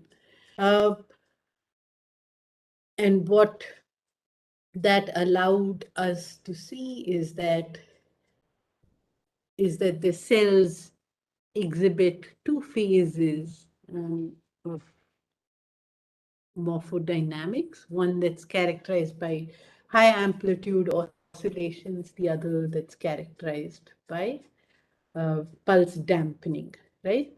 The only thing we've done in this trace that you see is the measurement of areas as a function of time. So if I go back one step here, essentially what we're looking at here is just the apical surface of cells. Remember that I told you that cells are three-dimensional entities, so they have height. And someone also asked me whether there are mutations that cause cells to expand rather than constrict. So I will say that remember that all of our analysis just now has focused on looking at the apical end of the cell. I could say that, you know, a cell can expand if it's actively a cell can constrict actively at one end. A cell can expand even if it doesn't actively expand, if membrane can get redistributed from, let's say, the more basal regions of the cell. So in a way, you're taking a cylinder that's long, whose long axis has now become its short axis. I can still achieve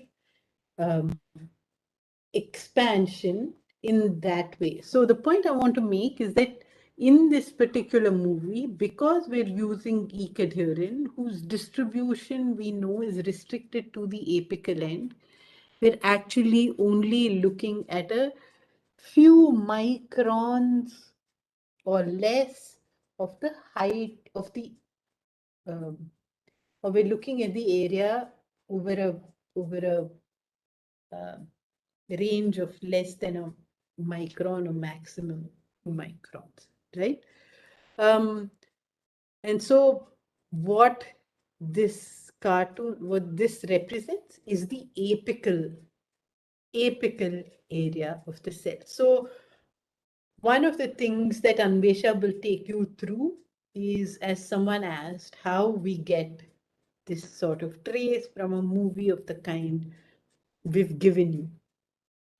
And the second aspect that I actually didn't really talk about might be that we don't want to focus on the morphology of cells with respect to area, but we might want to focus on the shapes of cells. So we want to get some number that allows us to look at the shape of the cell, right, rather than its area. And we will discuss parameters that one can use to get an indication of shape. The third might be that we don't want to look at the whole cell, but we want to look at the contacts that cells form with adjacent cells, and we want to get some properties of these contacts, right? So for example, here in the left-hand end of this cartoon, in relation to this process that someone asked me a question about, I can say that in the initial phase, the contacts that a cell on one side makes with the other are like head-on collisions, so that the edge that marks the point of contact is straight like this, right? Or it reflects a point of contact between two adjacent cells. Whereas with time, it might evolve to something like this, right? Where the cells are not actually meeting head on, but are staggered in just the same way that you put bricks in rows when you build a house. You don't keep the edges all in line, right? But you actually stagger the bricks so that in the next row, each brick is making contact with two other bricks rather than just one brick on its long axis. I mean, on every surface, right? And so we might want to get information about the morphology of these contacts, right? So that's the second sort of thing I might want to do. A third sort of thing I might want to do is get a handle on how changes in morphology or, you know, either area or shape correlate with the subcellular distribution of molecules. So I might want find some way of quantifying the distribution of molecules in relation to the morphology. And some of these estimates may be absolute estimates, others might be relative. And so these are the sorts of things that we will try and take you through in this session. So just some general principles. I think it's useful to know what you would like to understand from a process before you decide how you're going to go about it, right? And so if I want, for example, to ask a question of what cell behavior, what I want to understand what cell behavior might drive the contraction of the tissue, I might have a few hypotheses. One might be that all the cells within that tissue are constricting uniformly, or that the cells are not constricting uniformly, but they're constricting non-uniformly along a particular axis, which is also the axis in which the tissue exhibits most constriction, and so on and so forth. So depending on what my hypothesis might be or what hypotheses I want to exclude, I will then have to choose a way of visualizing morphology, right? And that essentially means to define the appropriate fluorescent label for imaging. And although that label might be specific for the purpose. So for example, I might want to use e-cadherin if I only want to focus on the apical morphology, but I might want to use a pan-membrane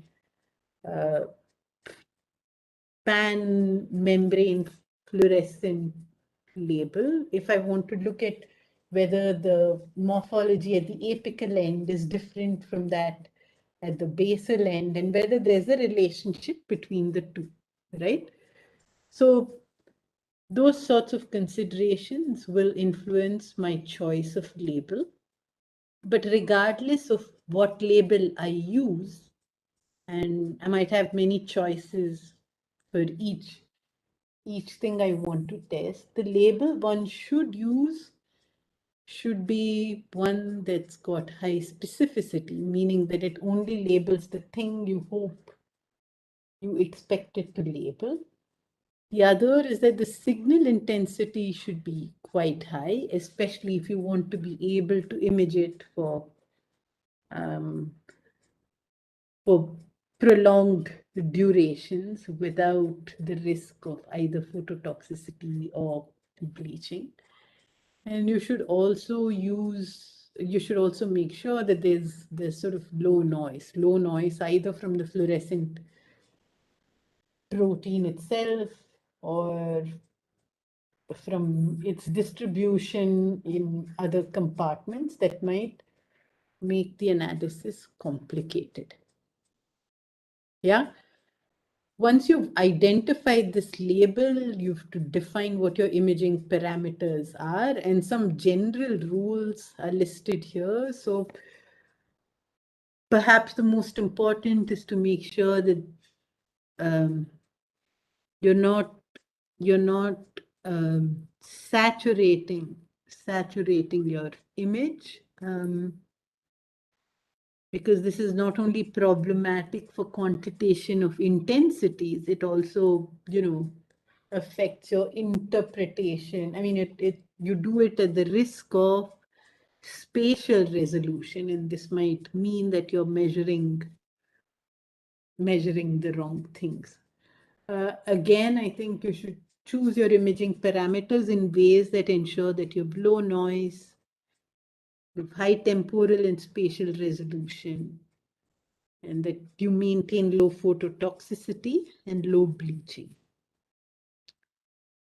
And then I think what Anwesha will take you through is to define image processing routines. Some people like to automate routines into macros. Perhaps other people might want to do it all manually, and some people might want to use codes that other people have defined. So I think one key decision that you have to make, and then the choice might depend on the specific experiment, is whether you want to do it largely manually or you want to automate it. And we will discuss the advantages and disadvantages of both. But from the images that you get from the microscope, as someone already pointed out, if you're working with an image that's a two-dimensional projection of three-dimensional data, you might want to ask yourself if you want to make your measurements on the whole image, or to define a region of interest that may be chosen because over that region you can expect the tissue to be flat, or you might want that region because it reflects a certain population of cells that you want to study. Or you might have to choose the optical slices so as to reflect, let's say, the apical region of the cell versus the basal region of the cell. Depending on whether you're doing segmentation manually or in an automated way, there are adjustments you can apply to the image solely for the purpose of making the edges better visible, right? And here there's a stark difference between automated routines and manual routines. So an eye that's used to seeing images of the same kind over and over again can say that this edge is faint and so there should actually be an edge here, whereas an automated routine might require a higher level of, let's say, intensity or continuity before it can say it's an edge, right? So there are these distinctions, and again, Anwesha will take you through some of these things. And so for depending on whether you want to choose a manual method of segmentation, an automated method, or invariably an automated method that requires a substantial amount of manual intervention, you have to perform a few additional things. If you're doing it manually, of course, there's a huge subjective element to manual segmentation. And so I think it's very, very important to ensure that there's consistency in your measurements. And ways in which one can do this is to make multiple measurements of the same cell, get multiple humans to measure the same cell, and then to try and see how closely matched these values you get are, right? If automated, you will find that you have to tweak with parameters you may or may not understand, but which you're going to tweak till you see that, okay, if I fix this number to 3 or 4 or 5, I'm not getting too many extra edges. I may be missing out a few, but I'm not getting extra. I can add the ones that it missed out, or something like this. So you'd have to figure out what tweakings to do but you're assessing whether that tweaking of that parameter is allowing or is now picking up what you can see as an edge or not, And so for an automated routine, especially if the code was written by someone else and you're following it, try and thoroughly read the instructions and tutorials that come with the code that you're following. And typically these codes will have incorporated in them a number of different kinds of filters that you can use for the purpose of sort of enhancing the outlines that you're going to use for the purposes of segmentation, right? I think another important consideration is what you would like to get numbers for. Obviously, we spoke a lot about the dynamics of morphology. So when we think of morphology, we think of, let's say, area, perimeter, volume.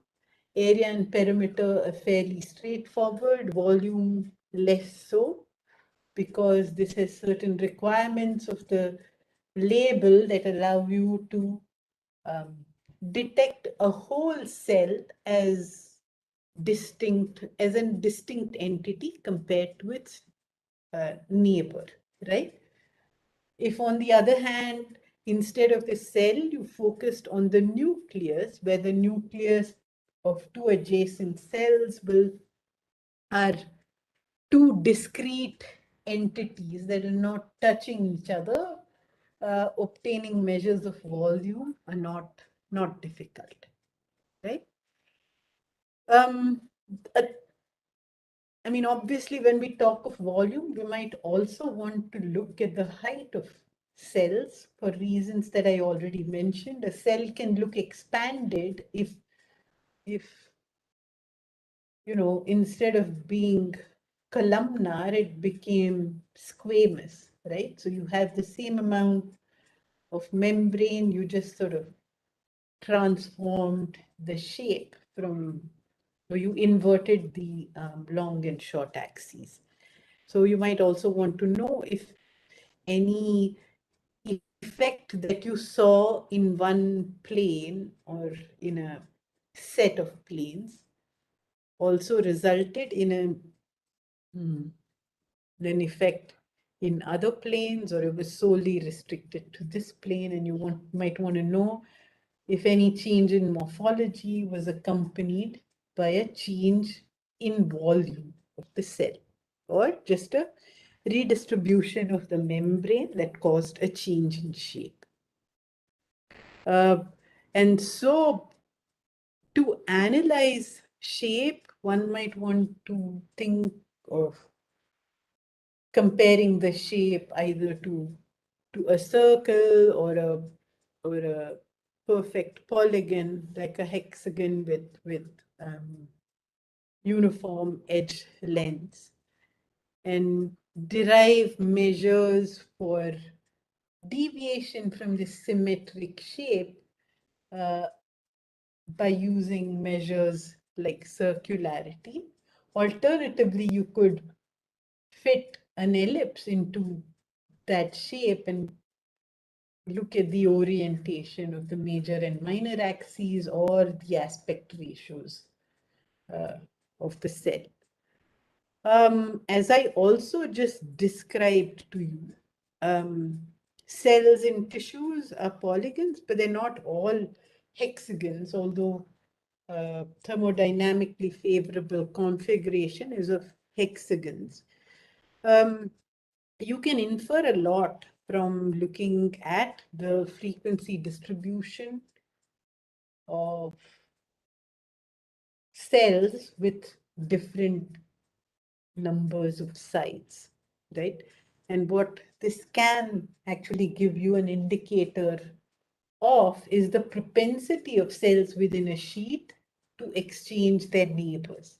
So the propensity for cell rearrangements within a sheet. Are cells always stuck with the same neighbors, or are the cells changing positions within the boundaries of that tissue?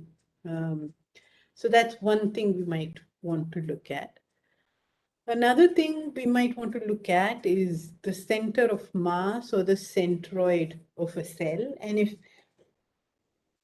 if one actually so obviously the center of mass of a cell can be identified, as you will see later, as X and Y coordinates at a given time point. And you can obviously look at how these XY coordinates change as a function of time.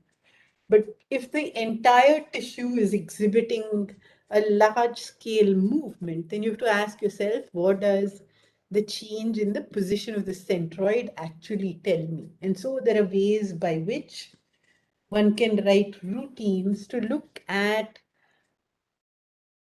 to sort of uncouple the large scale movement and just, identify or track a region of interest in every frame that you can then analyze in time, right? So this is what one might call a moving window, where your region of interest might keep displacing because of the large scale movement, but you have a way by which you can track exactly that same region of interest in every successive frame. And then you look at these displacements in that context. So here you kind of uncouple the smaller scale movement from the larger scale movement. Then, for reasons that I discussed already, in relation to the fusion of these stripes, you might want to focus on getting measurables of the lengths of contacts, the angles that those contacts make, as a way of looking at whether these contacts are bicellular or tricellular, or whether they're curved or straight. And these have implications on the mechanical properties of cells. And then, as I showed you, you might want to try and identify the molecular correlates of dynamics in morphology by doing a simultaneous analysis of morphology and molecular dynamics to be able to say myosin forms a coalesced blob that is closest to the region of the cell that exhibits the most amount of constriction. You'll want to be able to relate the amount of myosin, the size of a coalesced blob, its subcellular distribution, with the size of the cell, the shape of the cell or the region of the cell that's most constricted. So this is another kind of analysis that you can do. And given that, measurement of molecular protein intensities requires some exacting methodologies to make them meaningful, it's also often useful to think of measuring relative distributions, right? So in some ways, what measuring relative distributions does is to give yourself an internal control, right? So for example, I might measure the relative proportion of something at the membrane versus something inside the cell. And, I can then do that for controls and mutants and sort of see if that ratio changes. So doing things in a relative or making relative comparisons can sort of help getting around differences that might arise because of other changes in the experimental paradigm. And then you might want to measure trajectories, for example, of myosin movement, like I showed you. And so Anwesha will first take you through manual ways of segmentation. And then she will show you a little bit about how you can use tissue analyzer, which was developed by Benoit Agui in Suzanne Eaton's lab. And I should say that Suzanne Eaton, we lost some years ago, was another real pioneer in our understanding of cellular morphodynamics and in using cellular morphodynamics to actually infer the forces that shape tissues. Her object of interest was the Drosophila wing, and along with her physicist collaborator Frank Eulischer, she used a combination of high resolution imaging, as you can see here, of the entire wing, right? So it's several thousands of cells in it. And the routines that she developed in her lab to uncover the cellular behaviors that drive morphological changes in wing shape. And then with Frank Eulischer, they developed theoretical models to for how the wing gets its shape. And so we will take you through tissue analyzer. And so one final point I want to make is that you can actually use the analysis of morphologies of cells to infer forces in a very non-invasive way. And this is obviously not straightforward, but you can go from an image that looks like this, that you will hopefully now recognize, to a segmented version of this image after, some filters have been used to develop routines that will allow you to infer properties of the contact angles between adjacent cells, right? And so these might give you an indication of what sorts of angles you form between adjacent cells. And as I said, in an ordered hexagonal lattice, these tricellular junctions will make 120-degree angles between them. And you could analyze deviations from that 120-degree angle to infer important features about the relative tensions along cellular interfaces. I said this is not straightforward because it requires people to use this data to build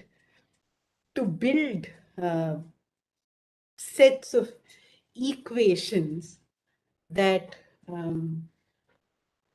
would then generate values for relative pressures and relative tensions. And the key feature here is that you're not getting measures of absolute tensions or pressures, but you can certainly say that something happening at this edge is different from something happening at this edge by about so much, right? And that's already very useful information. And in fact, it's probably more useful information than knowing the exact magnitude of those parameters. And so I would also like to refer you to work by Ishihara and Sugimura, who've also used the flywing and images of the kind I showed you from the amniocerosa to allow this sort of morphology-based analysis to give you important insights into whether there's a patterned distribution of forces during morphogenesis, right? And so in this nice work, this is already some years old, they looked at how anisotropies in tensions emerge during tensions at cellular interfaces emerge during the morphogenesis of the Drosophila wing entirely based on the inferences of tension from the analysis of contact lengths and contact angles, right? So in addition to all of the things one might be obviously interested in looking at, one can also get a sense of how mechanical properties of cellular interfaces change during morphogenesis. And so I think that's all I will say, and I will ask Anwesha to sort of take over. Thank you, Maithreyi. Am I audible clearly? Yeah. Okay. Yes. Yeah. Okay. So as Maithreyi was saying, so today's tutorial is broadly divided into two parts. In the first half, we'll try to learn some manual segmentation using basic functions of Fiji. And as Snigdha was also asking during Maitri's talk, we will try to recreate or try to reproduce one of the graphs which Maithri showed of a cell of the area of a cell over a particular time. And Maithri has shown this kind of movie in her talk, and I'm assuming all of you have a cropped version of the same movie which was circulated to you, wherein a single cell was marked. And so today what we'll try to do is, together all of us, we will measure area of this particular cell. Not only area, we'll take some other parameters also. And we'll track it over time, and then using the Google Sheet which is provided to you, we will then recreate the area and other parameters for a single cell over time. Okay, so if you all could open this particular movie which is provided to you, you must know how to open the movie. We'll just drag and drop it, and so we'll first see how to segment it manually, and then we'll look at what are all the different parameters which can be measured using the segmentation which we do. Okay, so before that, just to remind you again, this is a movie wherein the cell boundaries are marked, but it's only the apical cell boundaries which are marked. So we don't know what is going in the basal or lateral side of the cell. It's just the apical cell which we are tracking over time. Okay.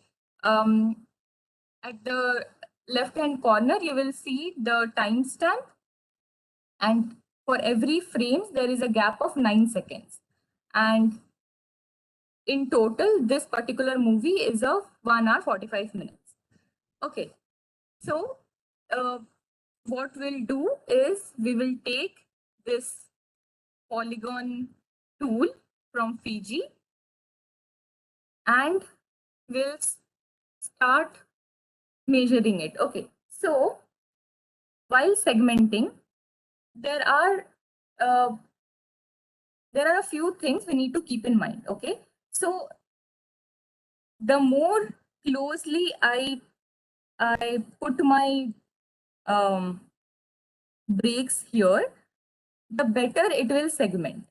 Okay, but if I just start doing this, it might not be very accurate if I just go point to point. So what I try to do when I segment is take as many breaks as possible, so that it's much more precise. Okay, just finish this.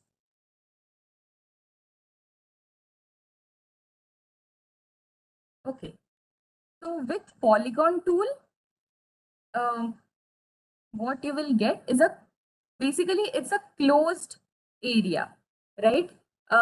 As opposed to if you take another, okay, let me just save it. So for saving it, we just click T so that it comes. So this particular ROI will come in the ROI manager, and we can go to it later. Okay, so how is this different from, let's say, a segmented tool, a straight or segmented tool? So I can also draw this particular polygon, let's say, using a segmented line tool. Okay, but the difference between these two is with the polygon tool, it will show you a closed surface, whereas this won't close this particular polygon. It will show you an open surface. So we use this kind of tool, a line like a straight line or a segmented or freehand line, when we want to measure the, let's say, the intensity of this line. Okay, and not what is inside the cell, but rather what is inside, what is on the membrane. And I can also increase the width of the line. Let's say I do this, and I just want to see that, let's say, the protein which is enriched just at the membrane, not inside the cell. Okay, so this is what the line tool will do. What we'll do today is the polygon tool, which will give us the information of the polygon like the area enclosed within this particular polygon. Okay, so I'll tell you what are all the parameters that we can choose once we have a particular ROI. Before that, I would just like to show you, we have shared with you this link to the Google Drive.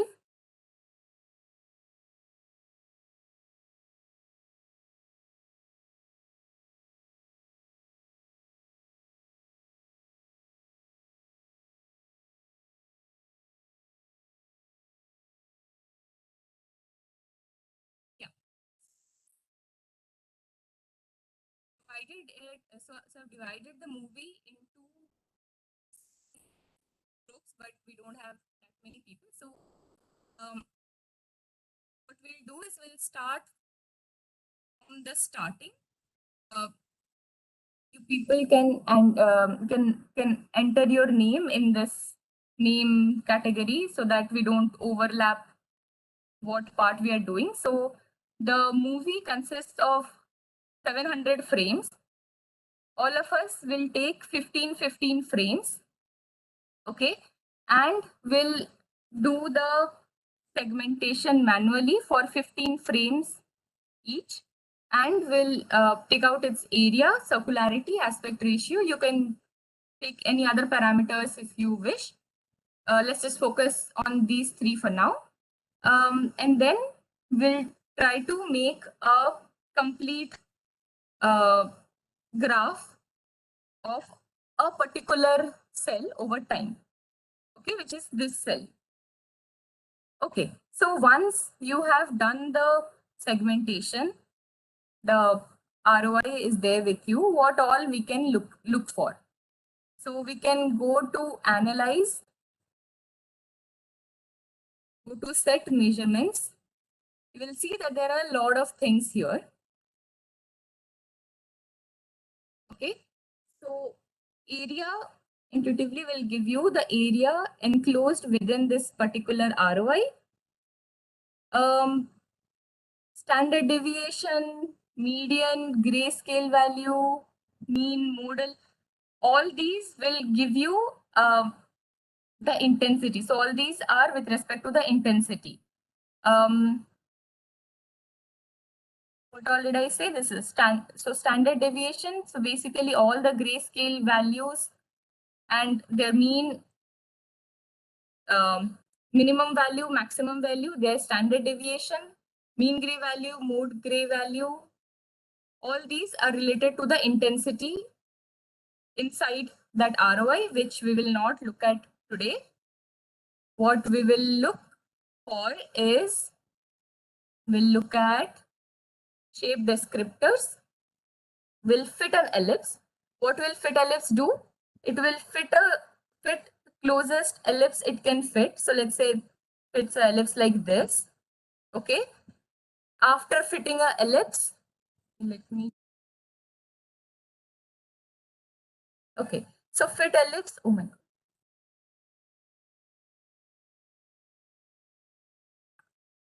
Fit ellipse, let's say will fit an ellipse like this, completely enclosed within this. It's not very perfect, but okay. So you understand the point. So it will fit an ellipse inside the cell. With that, it will give you a major axis and a minor axis. Using this, you can also get the aspect ratio of the cell. Also, you can get the angle. So you will see that there is also, okay, it's not mentioned here, but it will come when you measure it. It will also give you an angle. So angle is basically, it will draw a straight line parallel to the x-axis, and this angle is what it will give you. So it will give you the angle, aspect ratio, along, okay. So with fit ellipse, you can get these things. For centroid, as Maithreyi was saying, so for every, so let's say this is a regular body, you will get the center, the centroid of the cell. Similarly, the center of mass can be similar to centroid, but it can differ based on basically where the maximum mass is. And by mass here, it's intensity. So let's say you have, just remove these things.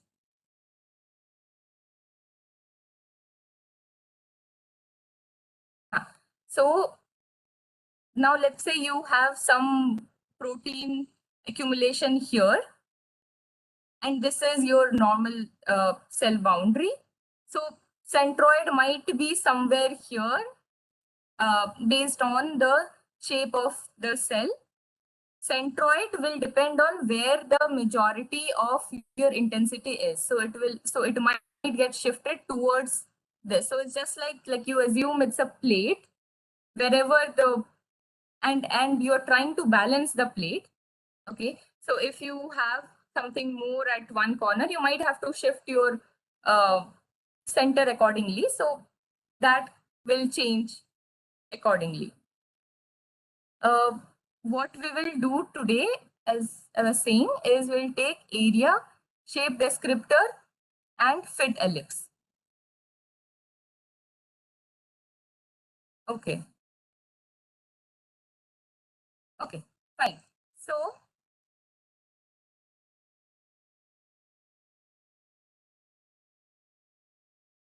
we can all start doing it. Before starting, it will be good if we can choose one category and put our name into it. This shows what time frames you have to do, and these will be the corresponding area and circularity. Once you have, okay, so once you have segmented a particular ROI, you click T. Let's say I segmented this ROI. Okay, I'll click T so that it goes into the ROI manager. I'll go to the next frame. I'll do the same. Okay. Similarly, I'll do it for 15 frames and put it in the ROI manager. Putting it into ROI manager is very important. Otherwise, you will lose your ROI. And let's say even if you are just using one ROI and measuring whatever that you want to measure, sometimes it might happen that you have done some mistake and you might have to repeat it. And in that case, if you don't, like if you have not saved your ROI, it will be very difficult for you to repeat all of those again. So remembering to put it into the ROI manager first is very important. So once you have all the 15 ROIs here, what we will... Anwesha, someone's written that they don't have access to the Google Sheet link. So was it me that I sent it, right? So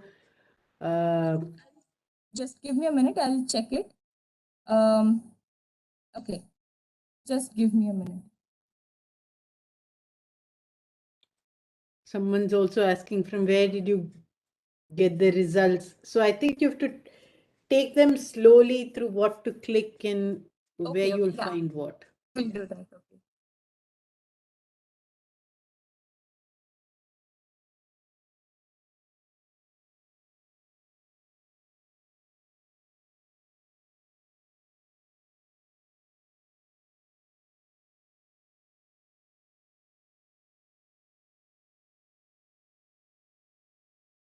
The link again.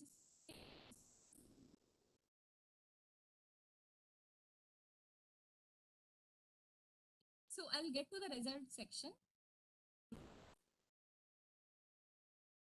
Before going to result section, just tell you, so whatever values you will get here will be in pixel square. So the area which we'll get will be in pixel square, because all we have here is just information for pixel. We don't know what I mean. The scale bar is based on the information I have provided to it, but for this we don't know what it is. So let me also show you how to set the scale to micron. Okay, so this is currently in pixel. We will get the area into micron. So once you open the movie, do it with me. Anwesha, Yeah. sorry to interrupt you, but the link is still, we don't have access to edit. It's still view only. The second link you have Should seen. I send it by email? You just have to change the below the edit link, get link, change it, and enter. Okay. Yeah. Sorry. Yeah. Done. I think it should happen now.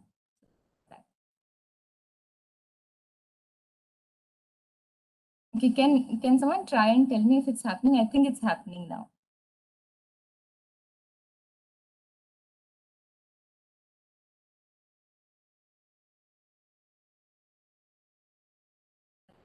Go ahead. Okay, so if you all just be with me here, okay. Open the image, open the movie, okay. We'll set the scale so that whatever value we get later in the results will be in micron, okay. So go to analyze, we'll go to set scale, and this is some value which I have got from the metadata after I have image. So this is something which I have gotten like from the imaging software. I'll just tell you what the value is so we can put in here. So put distance in pixel as 1, known distance is 0.198, unit of length is micrometer, okay. Distance in pixel 1, it's also there in your in the label of the movie if you get confused, okay. 0.198 unit of length micron. So this will help us to get whatever result we are getting in microns. Okay. So you should say that pixel to micron conversion depends on the way you've imaged your Right. sample on the, So the kind of objective we have magnification, used, digital zoom, etc. the kind of object used, the level of zoom we have done on the image. So it will, what do you want me to explain again? No, I didn't want you to explain anything. Oh, Divya is Divya, asking yeah. to explain it again. How to set the scale bar. Okay. Okay. We'll go to analyze. There is this set scale option here. Okay. So now it has converted accordingly, but okay. So this is basically distance in pixel is 1. Known distance is 0.198. Unit of length is micron. As Maithreyi was saying, we get these values depending on how we have imaged it. Okay, so once you start, So that number, so if you follow a common or a stereotypical routine for imaging. So for example, if you say, I image the amnioserosa using a 60x magnification objective, and employ a digital zoom of something, right? Then you can remember what the pixel to mic and you know what sort of frame sizes you're using. You can have at the tip of your tongue what that pixel to micron conversion is. But if you've sort of deviated from that protocol, so you said, okay, I've used 60x zoom, but I kind of 60x lens, but I used, let's say, some digital zoom. That's not what I normally use because I wanted to see something else. In any microscope you use, the sort of data manager will have the information of how many pixels to a micron. Nikta, so it's not something which we have to set while taking the movies. I mean, so while taking the movies, we will, so whatever parameters we have set there, accordingly, it will give us the pixel to micron ratio, which we will use later while analyzing to convert it. But while taking the movies, we just have to decide on, let's say, what objective we are taking, how much zoom we are doing. Accordingly, the pixel to micron ratio changes. So your pixel to micron ratio is defined by your imaging parameters, and that information is stored with each image you've taken in the image file that's in the microscope software format. You see what I'm saying? So the number she gives you here is not by any stretch of imagination a golden rule. And if she is imaged using a 60x scope without a digital zoom, it would be a different number. If she's used, let's say, a 4096 by 4096 frame instead of a 512 by 512, blah, blah, blah. So it's defined by the by the imaging parameters. You don't have to write it down in a book as long as you have the raw image file from the microscope. This is true for all microscopes I know of. Yeah? Yeah. In just the same way as scan speed is defined as how many pixels you cover per microsecond, right? as a function of time. You have how many pixels to a micron defined by other imaging parameters that you set. So you can write down at the back of your imaging book that if I image, so let's say you define an experimental setup and you say for all of these embryos, I'm going to take one image that's at 20x no zoom so I can see the whole embryo, and then I'll do a 60x 1x zoom so I can do something, and then I'll focus on a region that I'll image with a 2x zoom. Then, you know, as long as you've kept all the conditions of imaging constant, you can be sure that that same number a different number applies for each of those settings. But if you've used those settings for every image that you've taken, then that'll be the same. Go ahead. Yeah, so for this particular setting which I have used, the pixel to micron ratio is this. So we will go ahead and use this. Okay, so it's 1 and the known distance is 0.198 in microns. Okay, then, okay, so now you can see when you do that, you will see that here the value which was used to be written in pixel will now change to micron. Okay, so now this is 41 micron and 41 micron and 42 micron. So basically almost a square of almost 40 micron. Okay, so okay, so now the question is, what do we do after we have the ROI? Yeah, so once we have the ROI, we will go and set the measurements of what we want to do. Here I have chosen 3: area, shape descriptor, fit ellipse.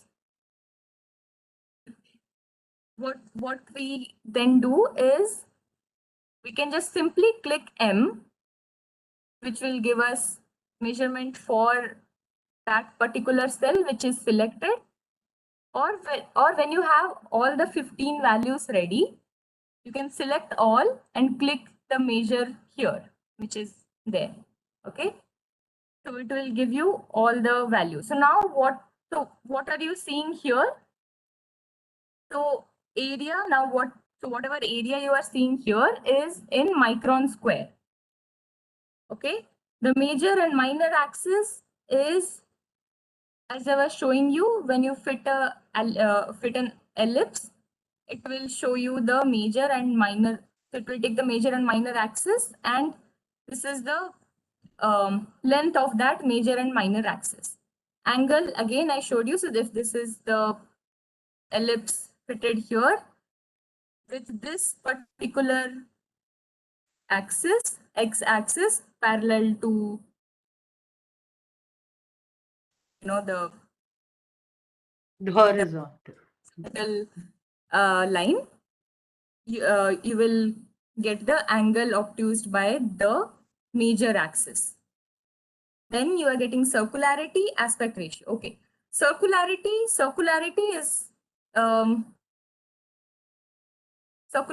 is defined by 4 pi area over perimeter square. Okay, so if it's a perfect circle, you can do the calculations. You will see if it's a perfect circle, you will get 1. So the value of circularity will range from 0 to 1. So when a polygon shifts towards making a circle, the value will shift towards 1. When it shifts towards 0, it will form more or less like a hexagon or polygon. Okay, so you will also see when you go through the movie, you will see that there are some slices where the circularity is more close to 1 as compared to some other frames. So we'll also look at how the circularity is changing. Aspect ratio, you saw how the aspect ratio is defined. Okay, so we'll just focus on these three for now: area, circularity, and aspect ratio. Okay, so now you know how to draw a ROI, how to put it to ROI manager just by clicking T for tree. Okay, you have to then set the scale, set the measurements. Once everything is done, you have the 15 ROIs. You select all just by Control A or just, yeah, Control A. And then click measure. These value again, what you will have to do is probably copy it to some other file, because you can't just select one column from these. You can copy it to an Excel sheet and just take the, or here, fine, and then copy just the area or the area column, circularity column, and aspect ratio column here. Some of you have already started. Whoever has not started can write their name here so that you know which part you are doing. And then after everyone is done, we'll combine it to make a combined graph. Someone is. So Anwesha, there are some questions in the chat box. I'm just getting scale for a single Z. Oh yeah. So okay. So I have not put it in all the frames. You can do it for a single frame. You can do it for all the frames. This won't matter to what we are doing currently. This is just to show. Okay, so the value of this is 10 microns. So this is just to give you all an idea of how big the cells are. This has nothing to do with what we are doing. Okay, and yes, this is just in the first frame. If object is cylindrical, opt another parameter instead of circularity. So here. So Divya, do you want to tell us what you are keen to analyze? So you said if the object is cylindrical, you mean if the cell as a three-dimensional object is cylindrical? Is that what you mean?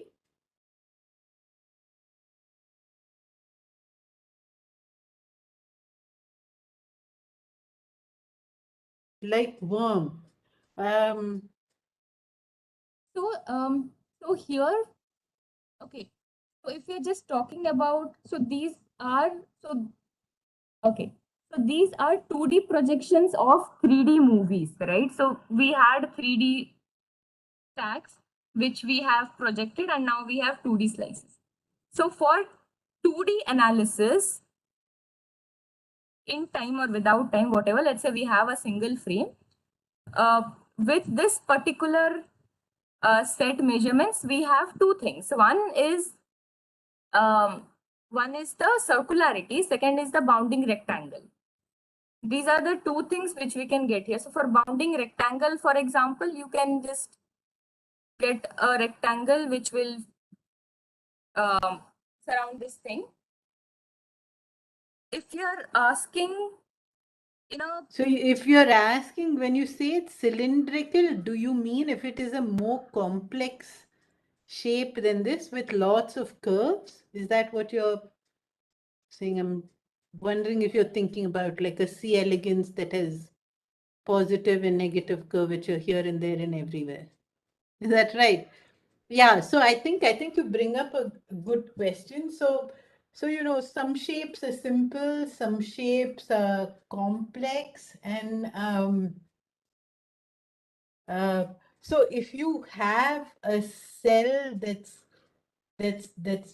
multiply curved. For example, if the cell is in the shape of a worm, clearly one can find it hard to fit one ellipse into it, other than just say that overall this worm is long along this axis and narrow along this axis, but it's kind of twisted. So if you want a real shape descriptor, it should also include the fact that so in a way we're talking about shape that reflects tortuosity, right? In the sense that if I measured the worm from one end to the other by the shortest route, that would give me one length. But if I actually stretch this worm out somehow, then I would have a longer length than that. So one needs to think of other ways of describing that shape, and maybe you can segment that whole worm into stretches over which they're linear, for example, and fit an ellipse into individual stretches and so on. It depends on what you want to be able to say about that shape, right? I would still say a worm is along one axis, and so it still has a high aspect ratio, but you can't fit a single ellipse to get a good estimate of it. You could perhaps fit a bounding rectangle that will fall in the boundaries of it, but then you will also exaggerate, no, or you will underestimate the aspect ratio because there'll be voids into which that shape doesn't sort of fill. Yeah. So that's one part. And I should also point out that, you know, what we're sort of teaching you is pretty basic. There are groups of people who are devising neural network based algorithms to get numbers for complex shapes. So if that number says 2.8, then it means this cell has lots of spiky protrusions coming out of its membrane and so on and so forth, or if it's spindly and has spiky protrusions coming out of one place and so on. So people are working on those sorts of shape descriptors.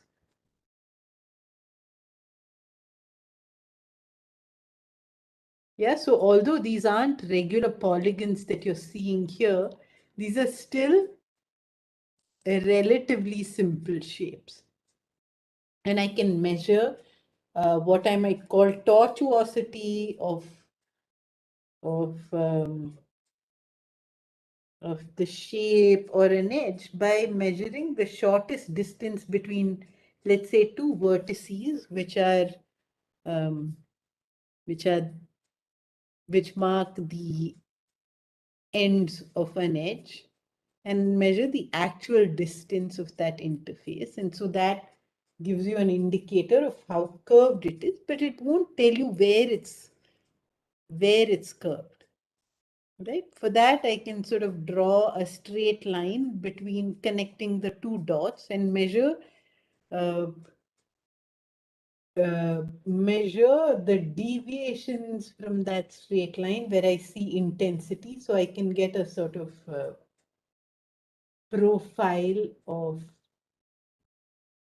spatial profile of where that edge is curved.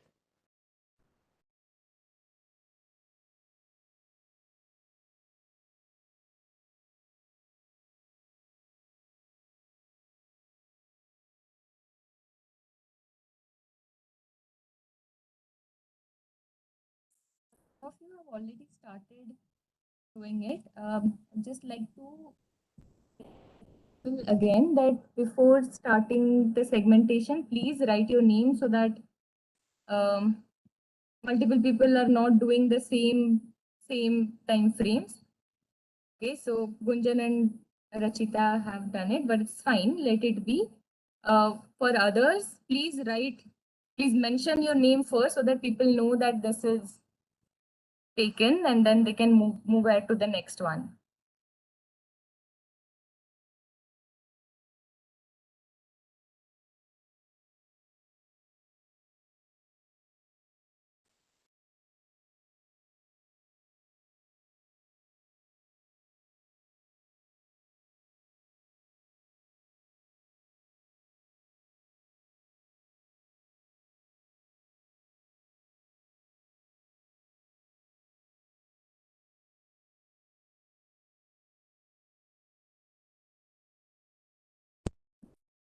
Participants, just avoid pasting your values on the top of the values which are already present on the sheets. Just, yeah, we make sure of.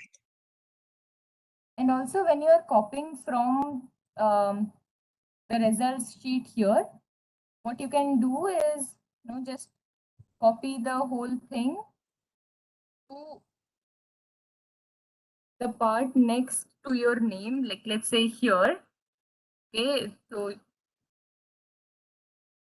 let's say you pasted it here. Now I can just take the area part and copy or cut paste here. Okay, so don't just paste it here because it might create confusion to you. Paste it just the side.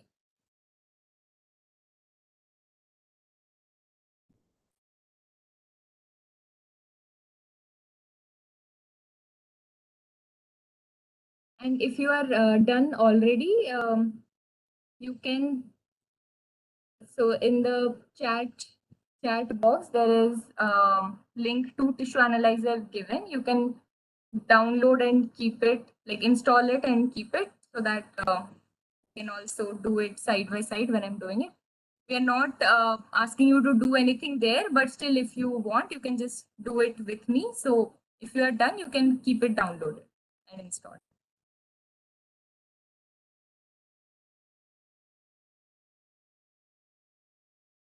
And if you have any more questions or doubts, you can ask me.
Someone, Sajan, has written, would you please the parameters to select in set measurement to get angle, circularity, and aspect ratio?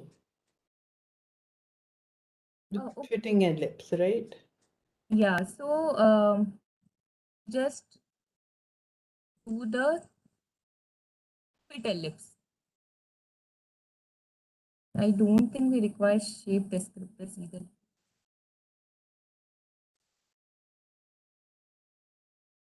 No, we do. Okay.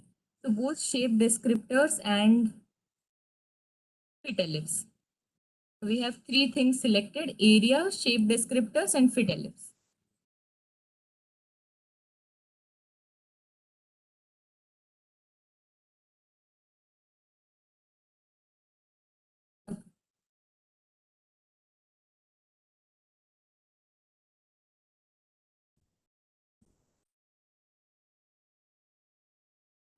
Also, please try to fill it from the beginning because there are not much people. So it would be good if you'll have a uninterrupted portion of the trace and not a few from the starting and few from the end. I thought there were more persons, more people, so I had added more frames.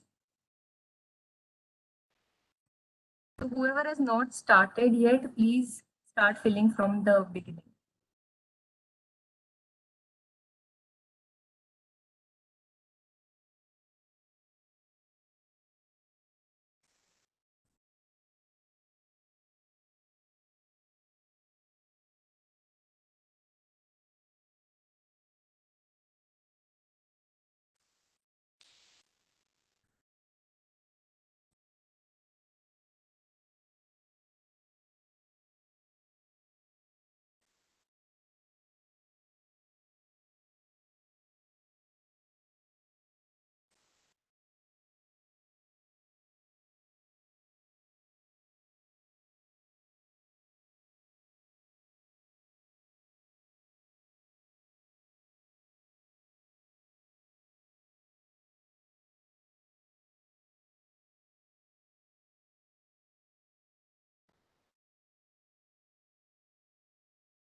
One pixel is 0.198 micron. It's also written, it should be your, so it's 1 pixel is equal to 0.198 micron. It's there in the label of your movie as well.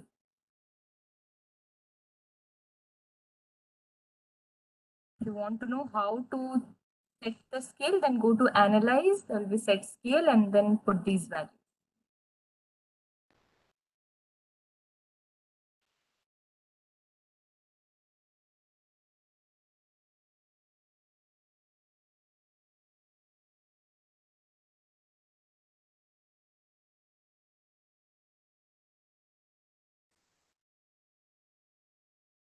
Also, another thing, let's say while I am doing it, I made a mistake, and instead of doing this, I did this. So another advantage of having a lot of breaks in between is that you can also manipulate it like this. Let's say I'm not satisfied with this segmentation, I can just slightly tweak it and make it better. Okay.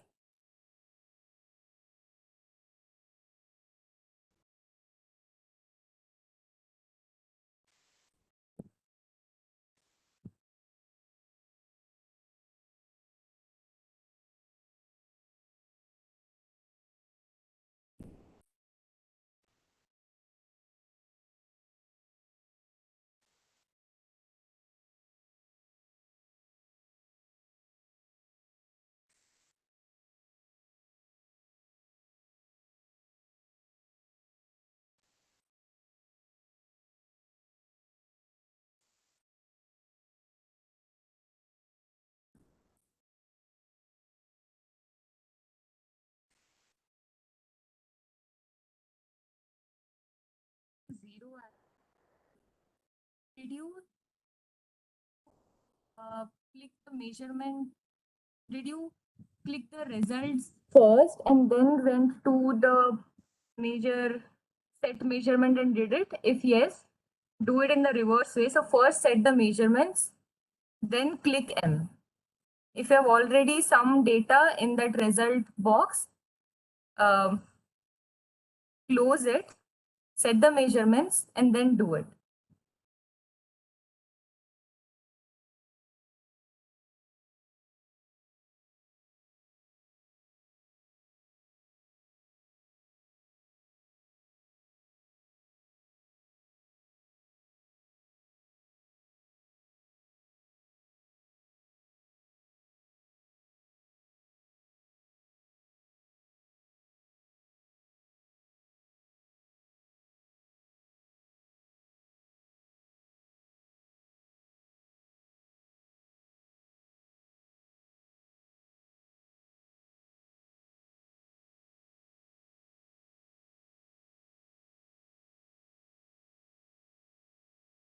Let me know if it still does not work.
Getting 0 aspect ratio. Neha and Himang, could we go into a separate breakout session and you can show me your screen?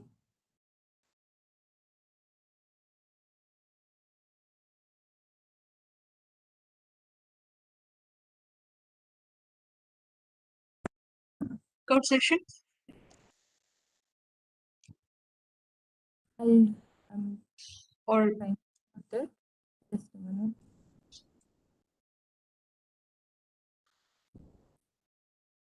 Yeah.